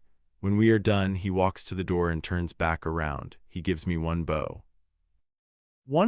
Then he looks over at my missing finger, smiles, and says that things must be rough in my line of business. He doesn't ask what happened, why it isn't there. He just takes it as it is, acknowledges its absence, and moves on. If I told the girls, they'd never believe me. If I tell Mai, she'll be furious, say I got played. She'd say something like, I told you to take a walk-in, but a walk-in that pays. Quick, loud pops burst in my ear. I don't know what it is or where it's coming from and think, this is it, isn't it? This is how it ends for me, alone and in the shop. I look down at my body, look for the holes, see if I have been hit with anything. The glass from the window and door are still in one piece, and I tell myself I am safe, I am fine, it's nothing. I look outside in the direction of that sound. It's a car slowly going down the street. It must have blown a tire.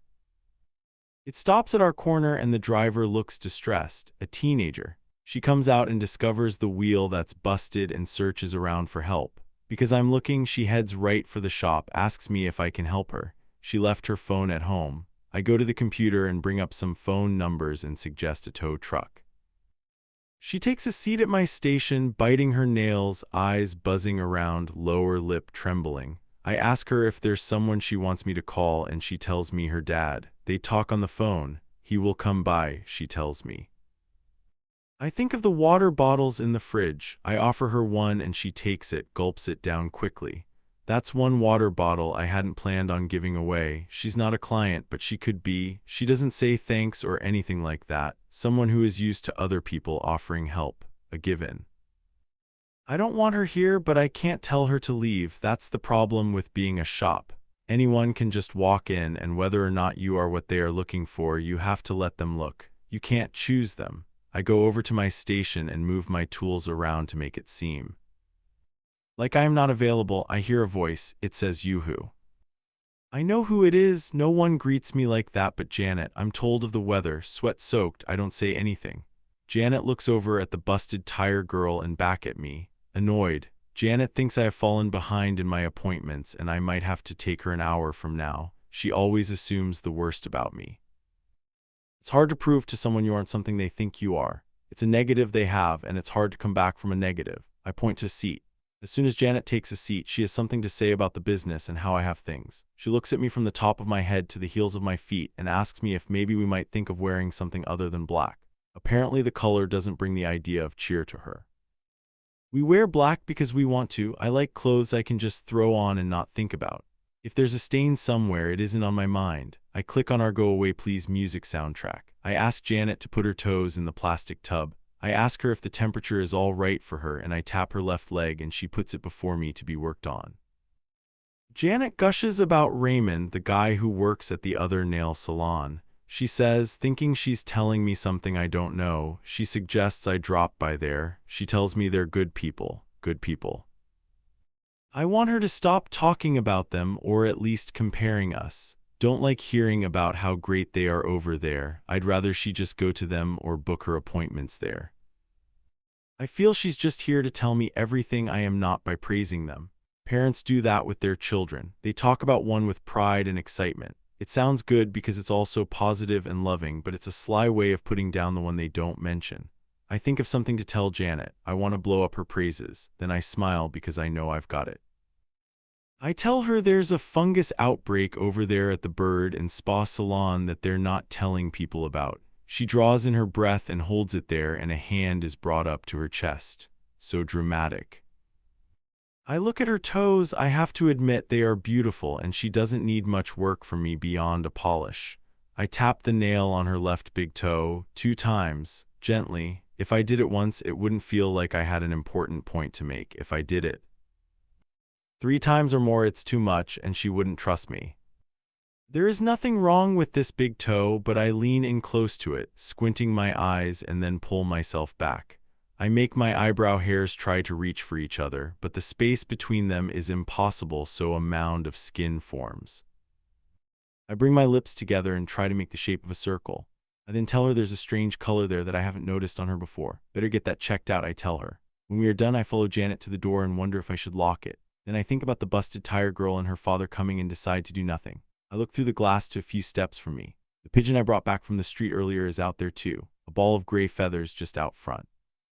It is dead, no way about it. Next to it is a living one, and the living one walks around in circles. There isn't any language, but I can tell by the circles it is making that the thing might have meant something to it, that it recognizes they're the same in some way. My circles me like that on the floor every day. It's how I know I am alive. 16. When the Susans return, the girl with the flat tire is still sitting here. Mai comes in and looks the girl flush in the face, but the girl doesn't feel her stare. She's not someone who's used to feeling like she doesn't belong someplace, and if she ever does feel that way, she is someone who expects others to make her feel welcome. I explained to Mai what happened earlier. So why is she sitting here? She asks me impatiently. Before I can answer, she spits out at the girl, "We're not car mechanics."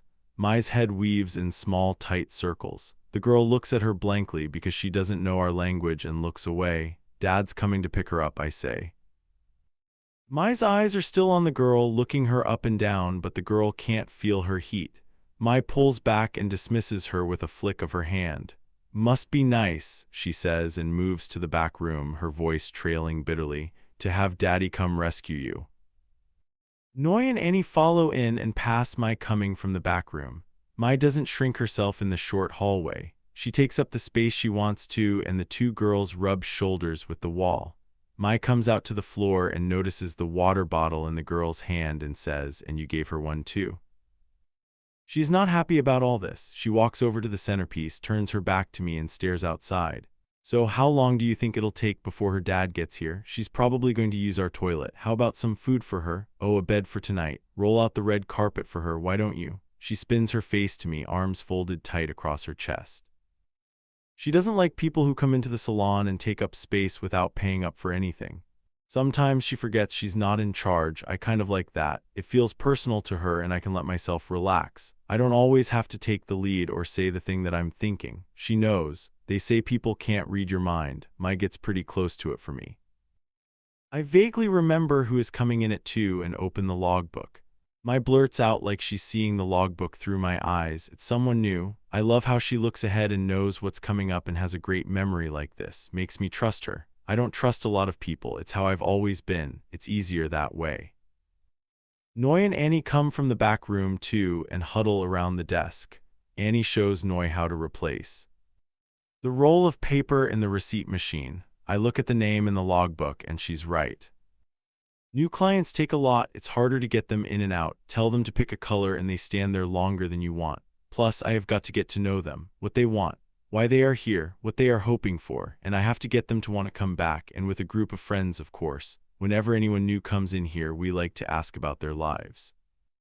What they do, who they're with, who they want to be with. Do they have a family? Are they happy? It's good for business to know these things. If they have money, we suggest more services. They don't like to look cheap to us. If they don't have anyone, we press on that. Get them to think if they wear that serum, that nail polish color, have their eyebrows shaped that way, then their life will change in an instant. They will be aligned with the universe. Easiest money to make are people who are single. They aren't spending it on anyone, and so they have a little more to spend on themselves. And they'll do anything, I tell you, if you can help them imagine not being alone anymore. Vanessa, eyebrows, doesn't say threaded or waxed. Thread is better, more precise, no chemicals. Wax might irritate the skin. It's no different to the client sometimes, but I have to know which because a wax requires the wax pot to be ready. And does she want to be called Vanessa? Or is that the name she gave because it matches the credit card which holds her appointment? Maybe she wants to be called Ness or Nessa or Sa. We'll see. First, eyebrows are difficult. Do they want a natural, full look? Do they want a prominent arc? Do they want them tinted? I will have to ask her to fill out the form so I know what she puts on her face. Make sure what I put on her face isn't a bad mix. I remember the wax pot it should be on, and it is. This one time a Susan wanted to see me sweat and turned the wax pot off for giggles when we had the client down for it. So I gave my speech about the virtues of threading, but they walked out. I don't like walkouts. There's no receipt for a walkout, no proof that I was there, no record of the work I did. Thing is, though, like I told Noi, they always come back, even the ones who complain about us. They come back, all we have to say is $10. We can do a mani-pedi for $10. We can wax for $10. It's how we get them in and out, and coming back.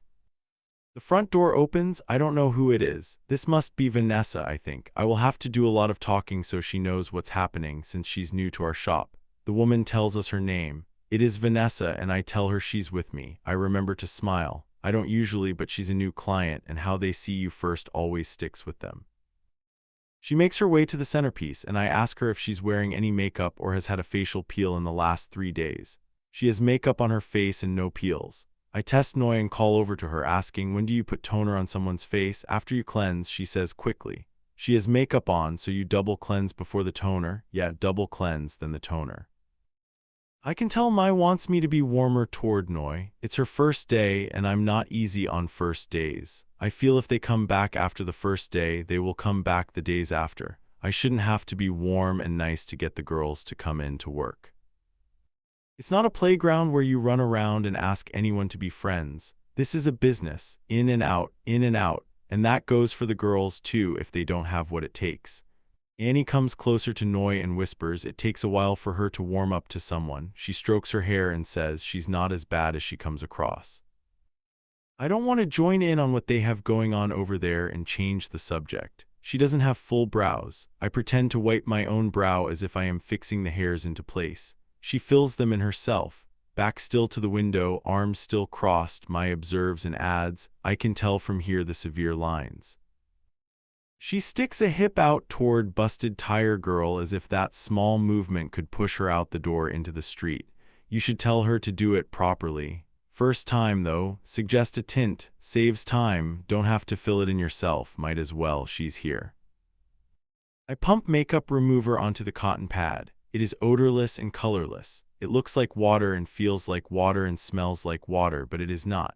I begin wiping her brows, but her head leans back like a bobblehead. She doesn't know she's supposed to lean toward me. This is why you talk to them, to get them to work with you. Vanessa adjusts and leans into the pressure.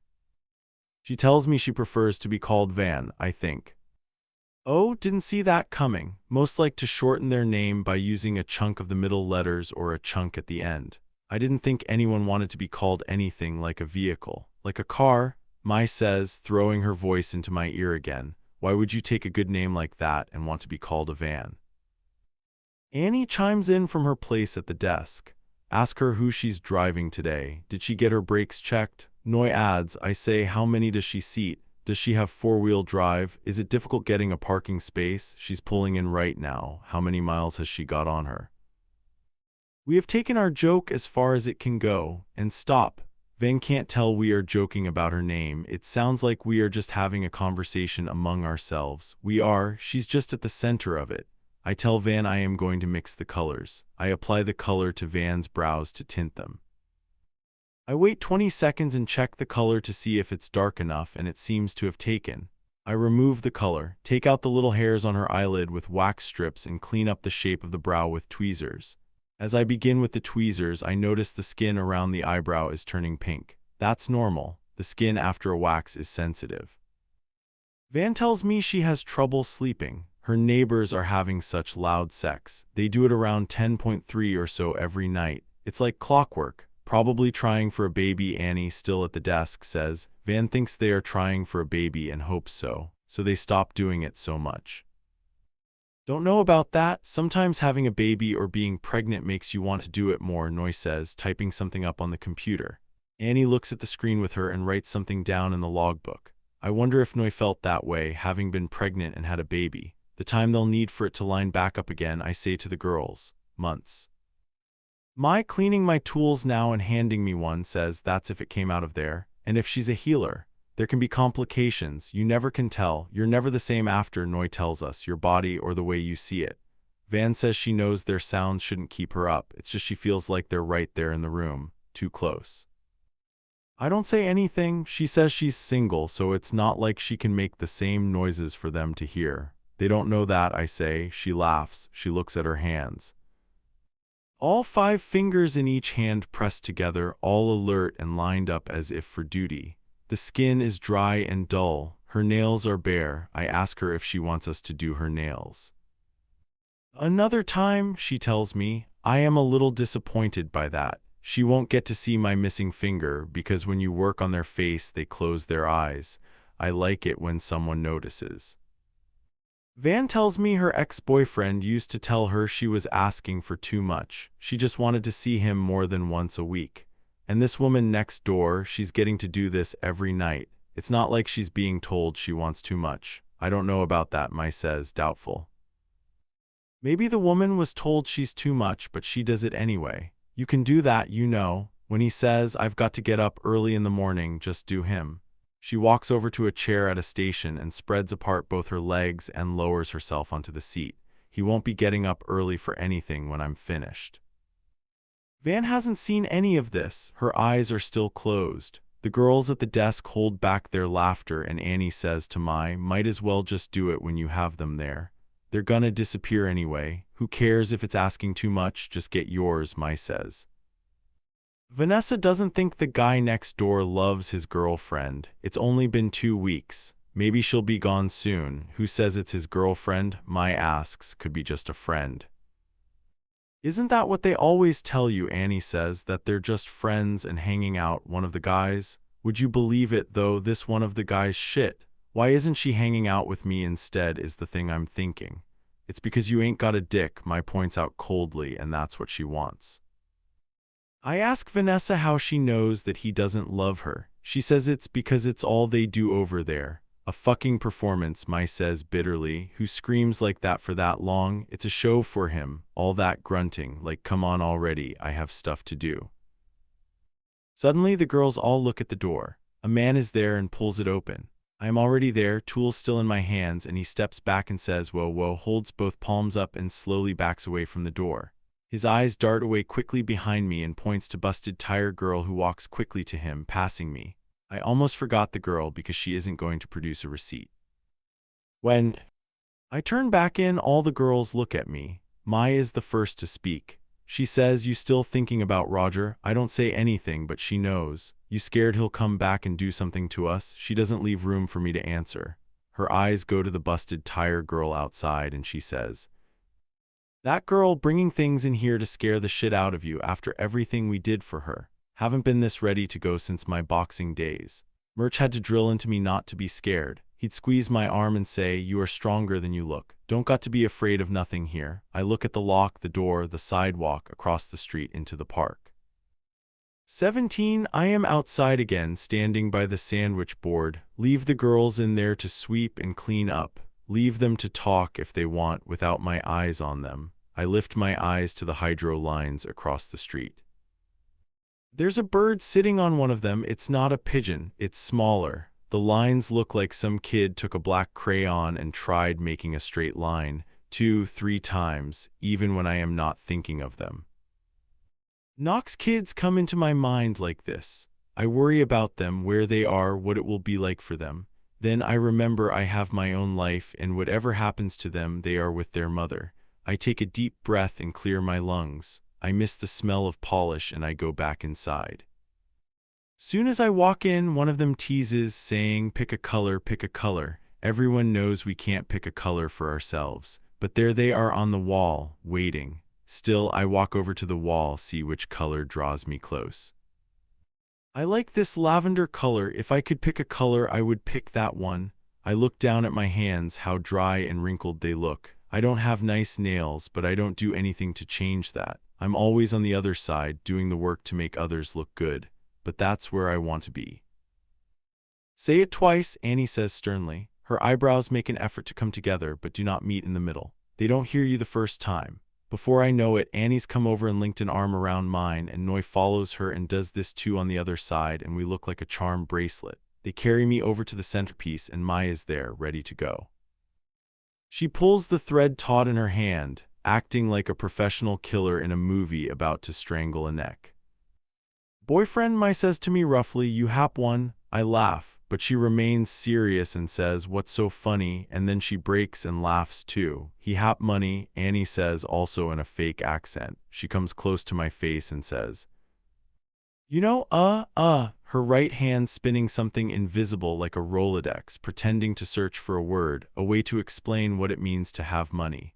A good job. Getting back into character, and as if I have been arrested and taken to a holding room, Mai says forcefully and towering over me, he mail you.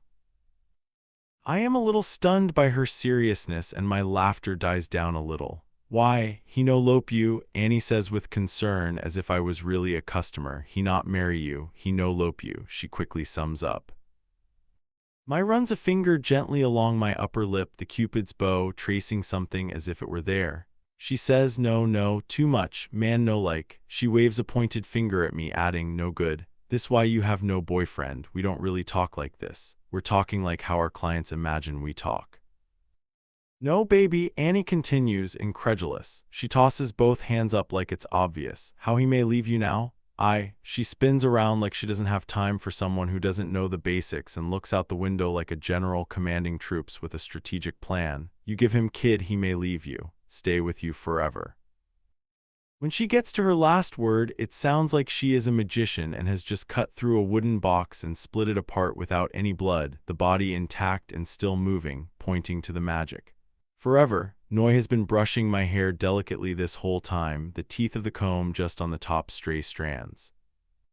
So pretty, she says, but there's something about the way she says it that doesn't seem like she's pretending or playing. I have been called so many things. Tough, strong, brave, a force, but not pretty.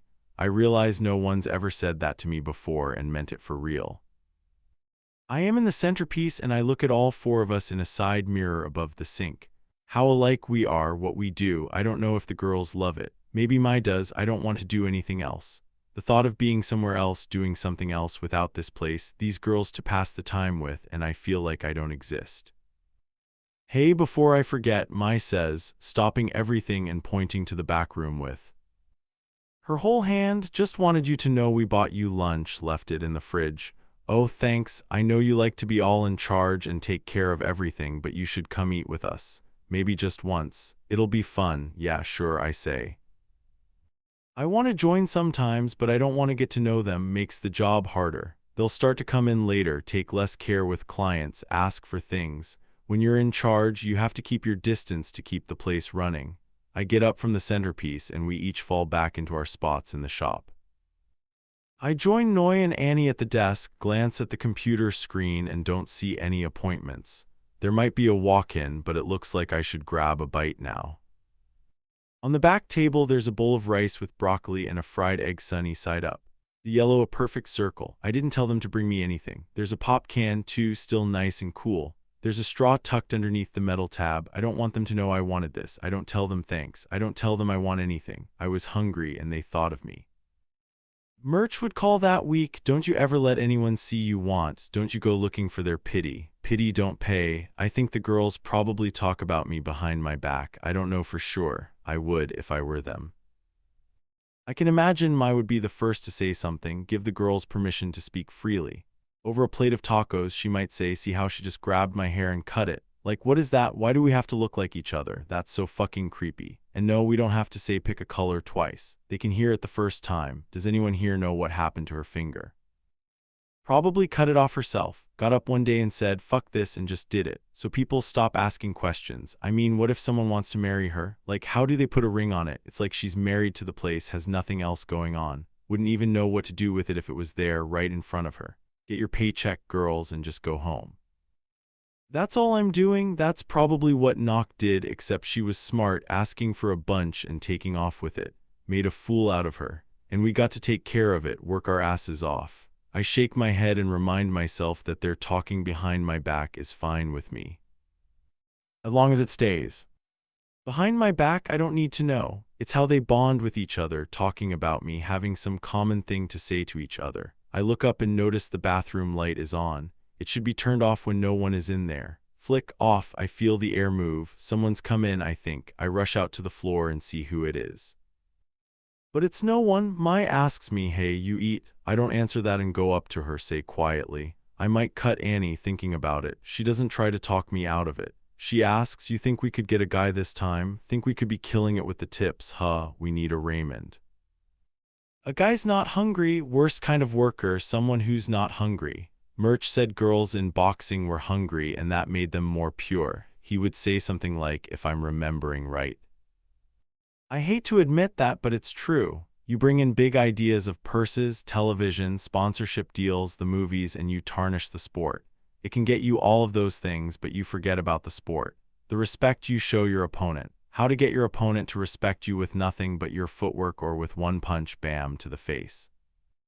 It's that direct and blunt respect. If sometimes I'm hard, it's because I know more than anyone else that it's going to be hard for you out there. If I don't get you to be right, you'll go turn on me and say I ain't doing my job. Even if I'm doing my job, it could get to feeling I'm too rough, too cruel. But it ain't me who is cruel, it's the system. I'm just telling you how it is, how it's going to be. I work you hard and dash dreams too, because I don't want my fighters dreaming of the big time. They've got to love the sport, the hours outside of the ring that they put in getting there. They've got to love that, else there just ain't anything to love. I want something, Mai says, besides you girls to look at. After 10 minutes passes, she looks over and says to me, going out for a smoke, come with. When we are outside, our backs lean against the window. I look over at Mai and watch her like I think she's beautiful. She taps the cigarette and bits of ash drop like a flock of birds. Her eyes are brown like mine, and when we're in the sun like this, they look like honey. I don't have to look anywhere else to know what my eyes look like. I can see hers as mine. It doesn't take long before one pigeon comes at me, and then a few others.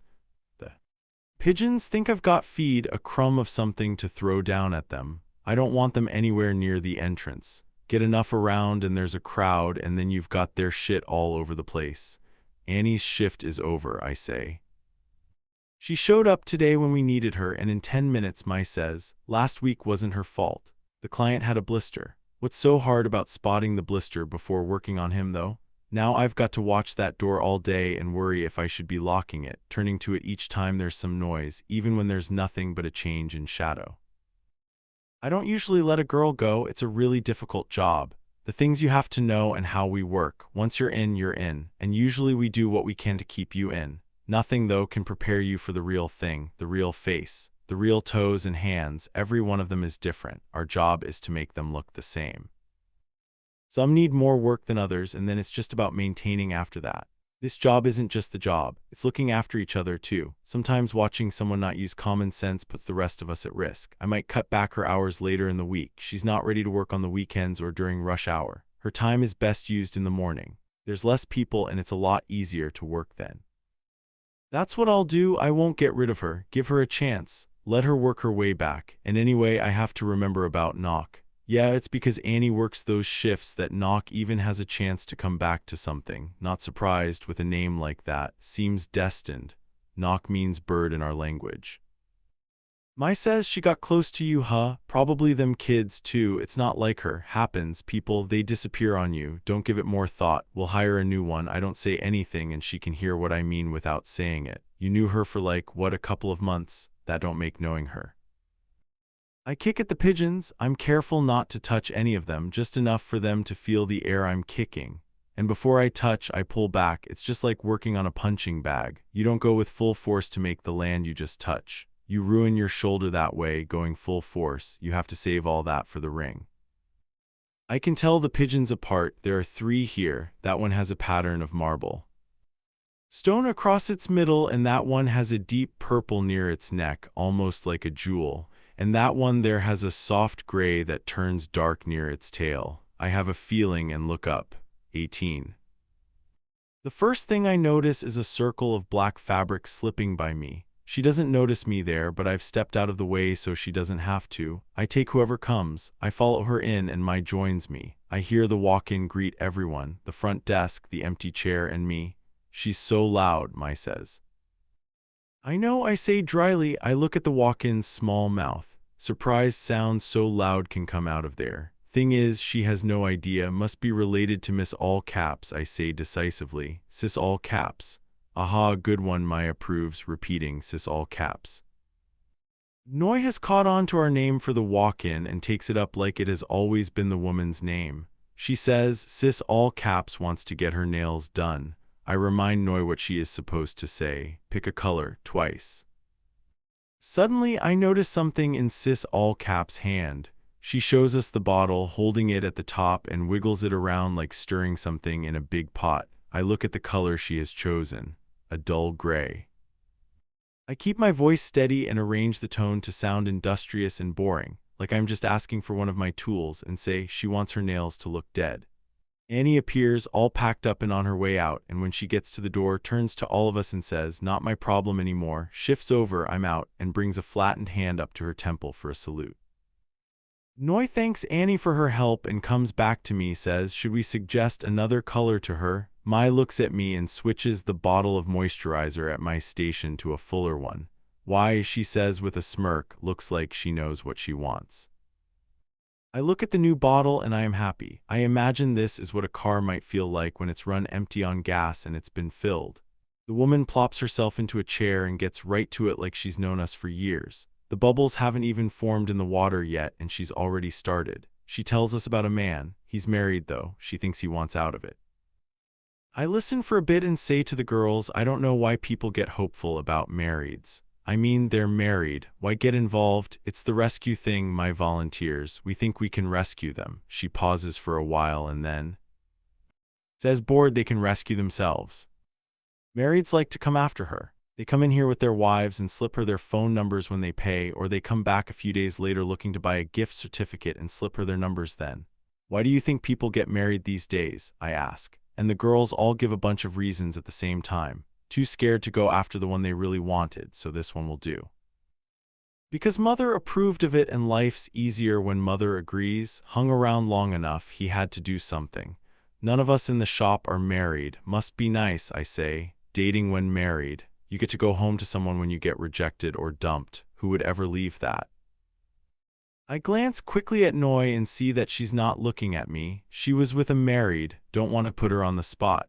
I point to the little bubbles foaming below the woman and she puts her bare toes in. I ask if the temperature is all right for her. I think she's been here before. Something about the way she knew to go to the wall even before we told her to pick a color. The way she went straight to the chair. I think she's always a walk-in, never makes an appointment, comes when she wants, on her own schedule, wants to be squeezed in. I think about her question about marrieds, how I should answer. I want to tell this woman not to get involved, but she is here with her toes and hoping. I ask her if she gets a married, how will she trust him? She doesn't reply, thinking. From what I have seen with my clients who do get involved in situations like this, it turns out that married people tend to always go back. Other times, you are only there to help them see they don't want to be married, and when they get out, they go for someone else. Of course, it also depends on how long the guy's been married and if he has kids. If it's 10 or more years and there are kids, then you're taking everyone in. Nothing's really completely yours. Marries want you to tell them what to do. That will be the relationship. You're always telling them what to do, trying to convince them.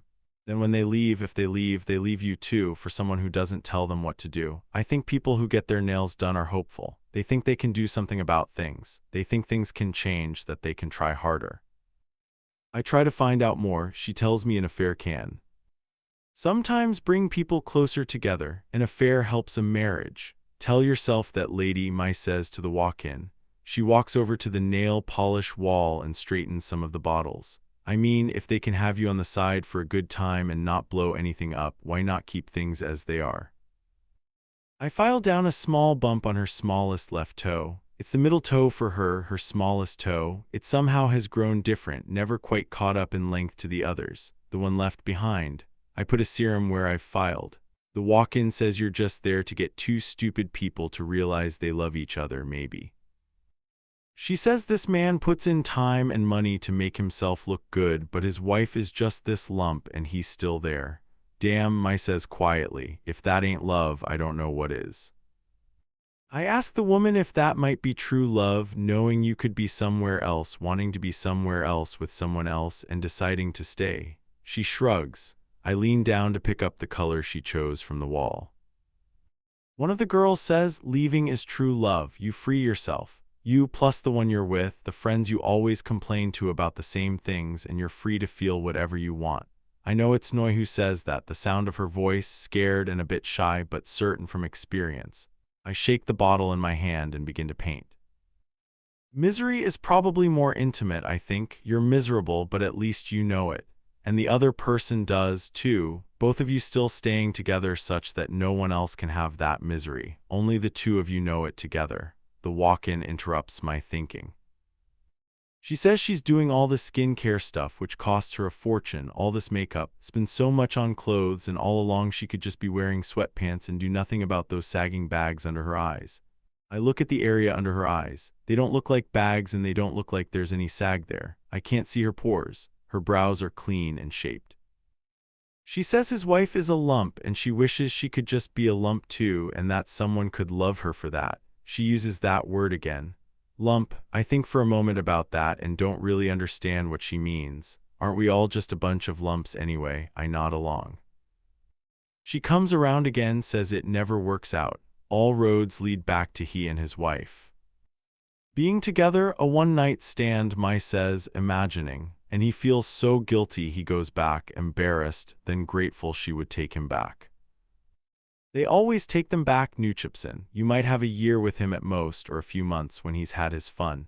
And if it goes on for a while, how can you trust him? If he does it to her, he can do it to you. The walk-in says the married has children, too. She looks at her own hands and turns them around as if she can read her own palms. They've made memories that she'll never have, Mai says to me. She tells us the man's 52, forget it. He's past his prime. He's got nothing to offer at that age. I say to Mai like she is the one who asked me for advice. I say after a moment, wisdom maybe, but I've got that too. Mai looks out the window, brings her eyes to the door and the lock. She says to it, he's not exactly a young thing. Probably will slump over in a few years if he doesn't lose all his hair in 3. Meanwhile, she takes a moment to calculate. The wife had the best years with him. It's over even before it's begun. I ask if his wife is rich. She tells me that his wife comes from generations of money. They have a house in the city, another place they rent out, and she's tenured at the university.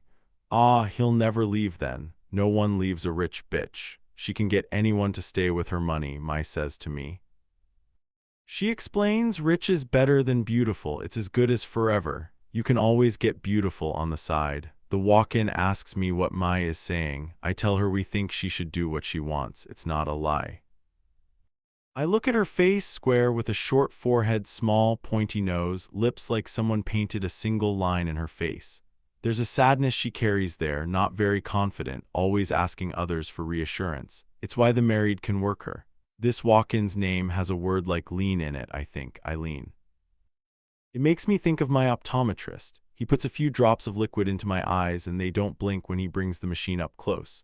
Every time I visit him, he tells me to lean my face forward and rest my chin on the pad. I try not to look at his face, try not to look into his eyes, but they are there looking at mine. I always try to make conversation and get to know him.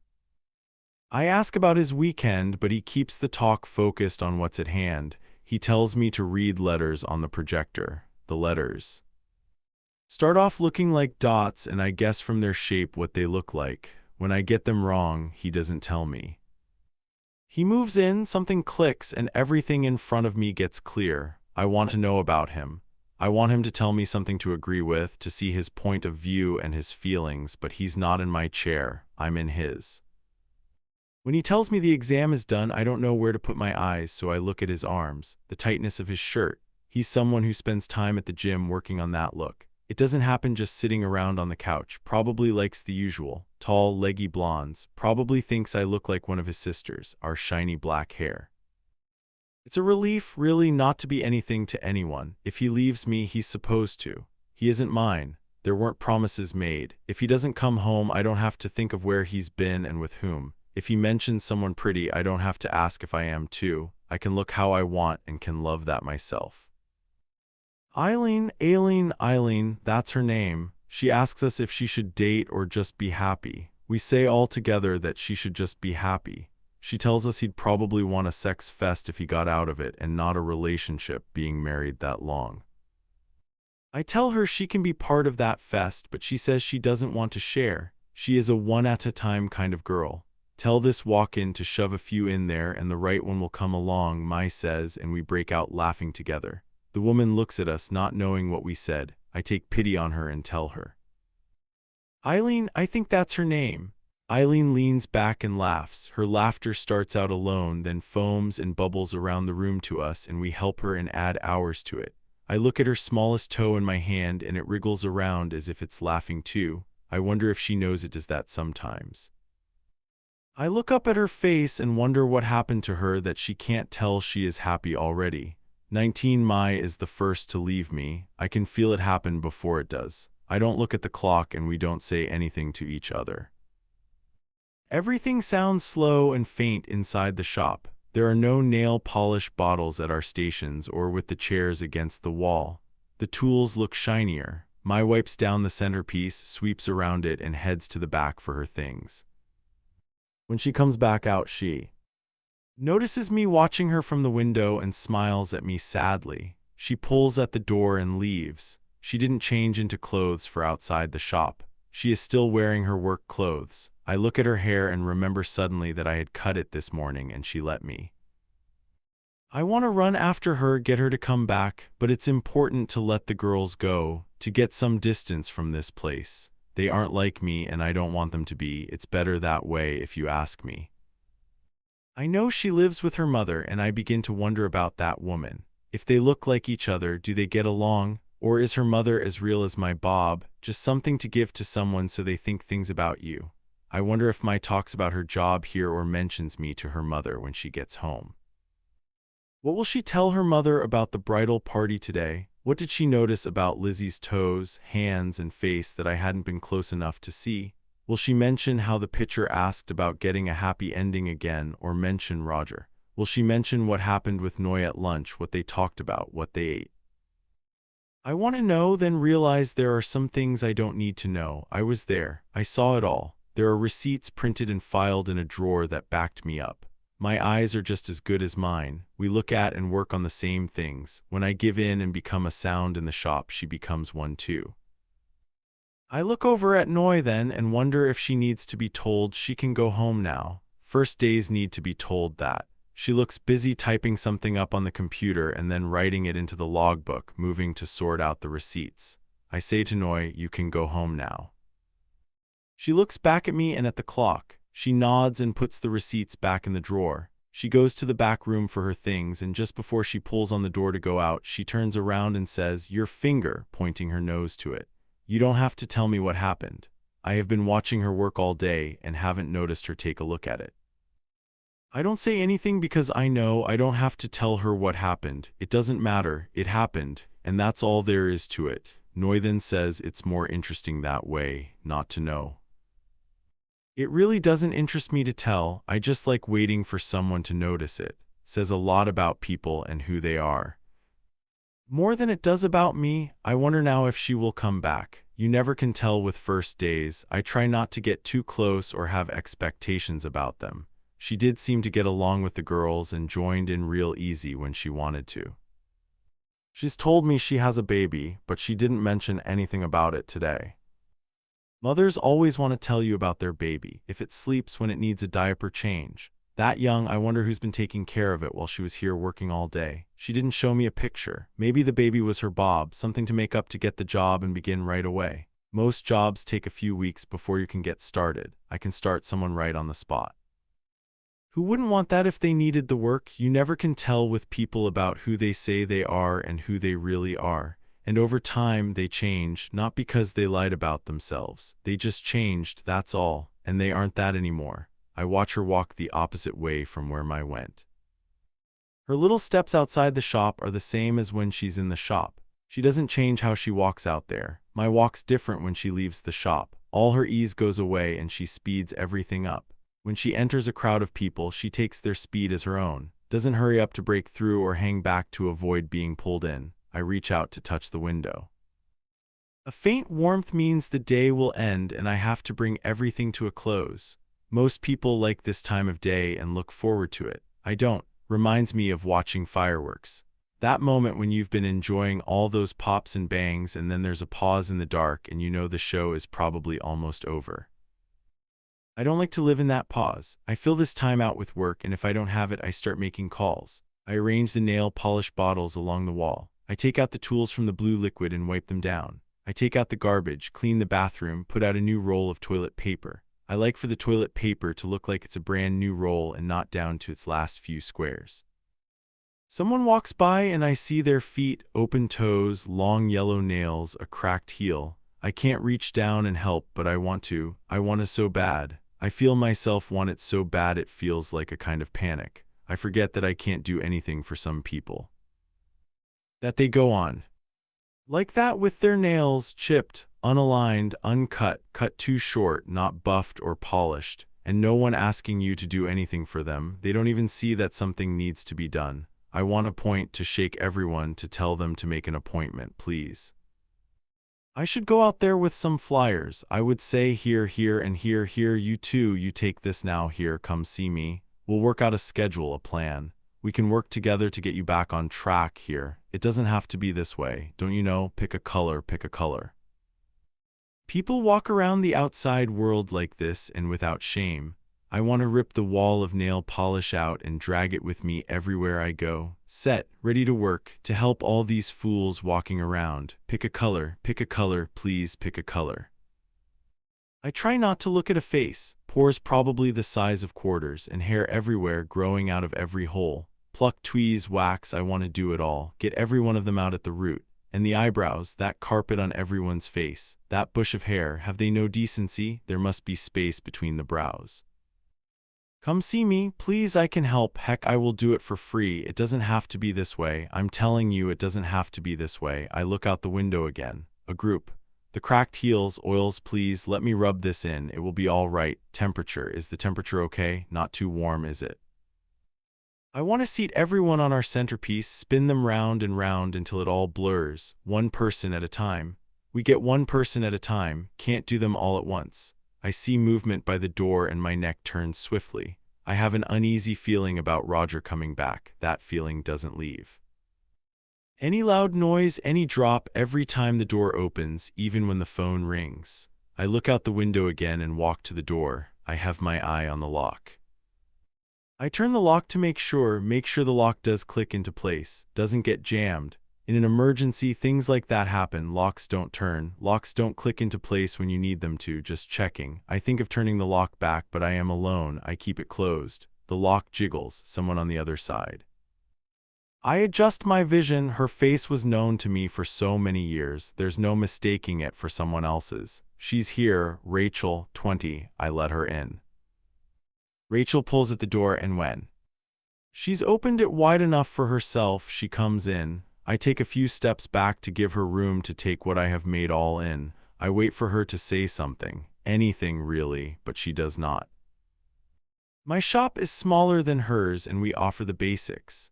When people want fake nails or paintings or anything complicated that might take up 3 hours, we tell them to go to hers. When we don't like them, we tell them to go to her shop then too. I remind myself I am alone on the floor. The girls have all gone home. The place is empty. I try to see this place like it's new to me through Rachel's eyes, and it doesn't look like anything worth bragging about. I can't tell her to come back another time. I have nothing to point to and say I'm busy or that business is booming.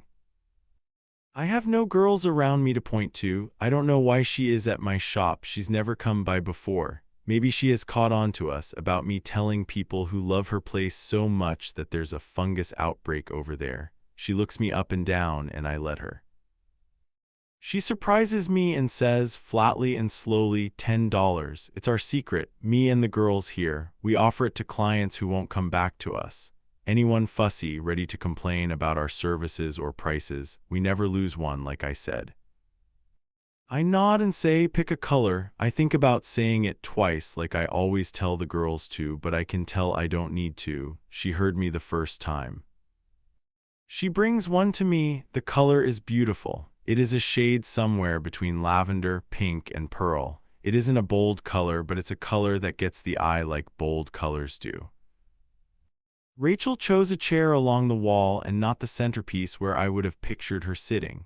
Doesn't matter where she sits, she looks regal anywhere. I fill the plastic tub with warm water and soap and bring it over to my chair.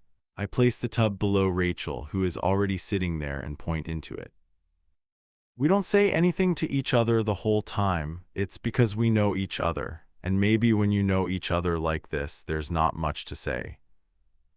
Rachel rolls up the hem of her pants right up to her knee, brings a leg up and pulls off a shoe, and she does the same with the other side. I am nervous, suddenly, because it is the first time I will see her feet. It's so intimate to see someone's feet, even when you're naked with someone you don't get to see their feet. This is more bare than that.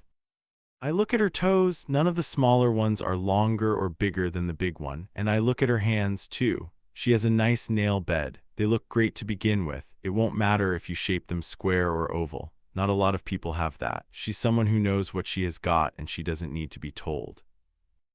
I quickly bring my eyes to her face and look for the beauty mark I remember on her lip, and it is still there. When she yelled instructions at me, when she trained me, I would stare at it. When she doesn't say anything now, I look at it too. I come back to what I have in my hand. I have her feet and feel for blisters and bumps, for things I have to work on or work around or let her know about. She does not have these things I have to tell her about. I don't have to cut or file. I just have to wash, scrub, and paint. I scoop water from below her and bring it to both her shins. I don't need to ask her if the water temperature is all right for her. This is the temperature she gives all her clients. I work in the body scrub between her toes. The skin there looks a bit dull. She is a busy person and she wouldn't spend much time doing that for herself in private. Probably hops in and out of a shower. Not a person who has time for a soak in a bath. I notice hair on her toes. I quickly look up at her, but her eyes are closed. I move to shave the hair. She isn't looking at what I am doing at all, and I do it with a lightness that she can't feel. I begin to relax a little. When you work on someone who knows the ins and outs of your job, it can make you nervous. You overthink, you have your own thoughts and instincts, and they crowd up next to what you think they are thinking. It's so easy to begin with the wrong step, to do things out of order, to drop a tool, to forget. I am surprised she trusts me enough to not look at what I am doing, that she has her eyes closed.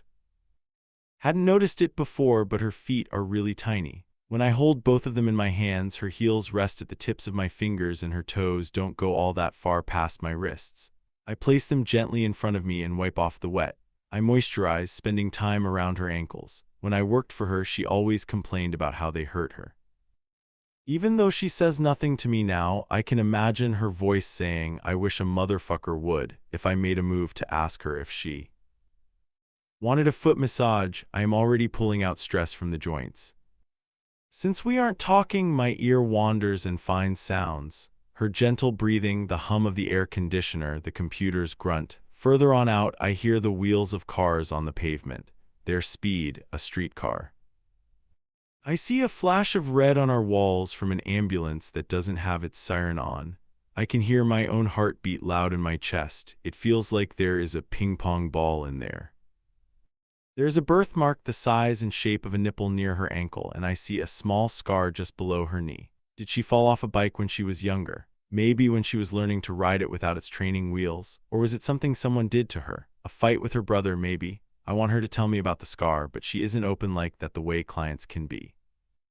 There isn't a lot of space between her toes. I roll up toilet paper and thread it between them. We don't use that sponge they make. It's cheating, if you ask me, when we can just do this. Less waste and less cost. I feel my body on alert, ready to jump away if she were to make a sudden move. If she got up and started pushing my chest, she always did that to me when I worked for her. Because you worked for her, you were in her territory. She felt she had permission to push you around. I thought she would say, "You talking about me, huh? Think I'm stupid, don't you? Think I am not going to know what you tell everyone about me?" I heard then what I have always been told: protect yourself at all times. It's been years, but I can feel my body remember. And even though Merch isn't here in the shop, I can hear his voice in my ear.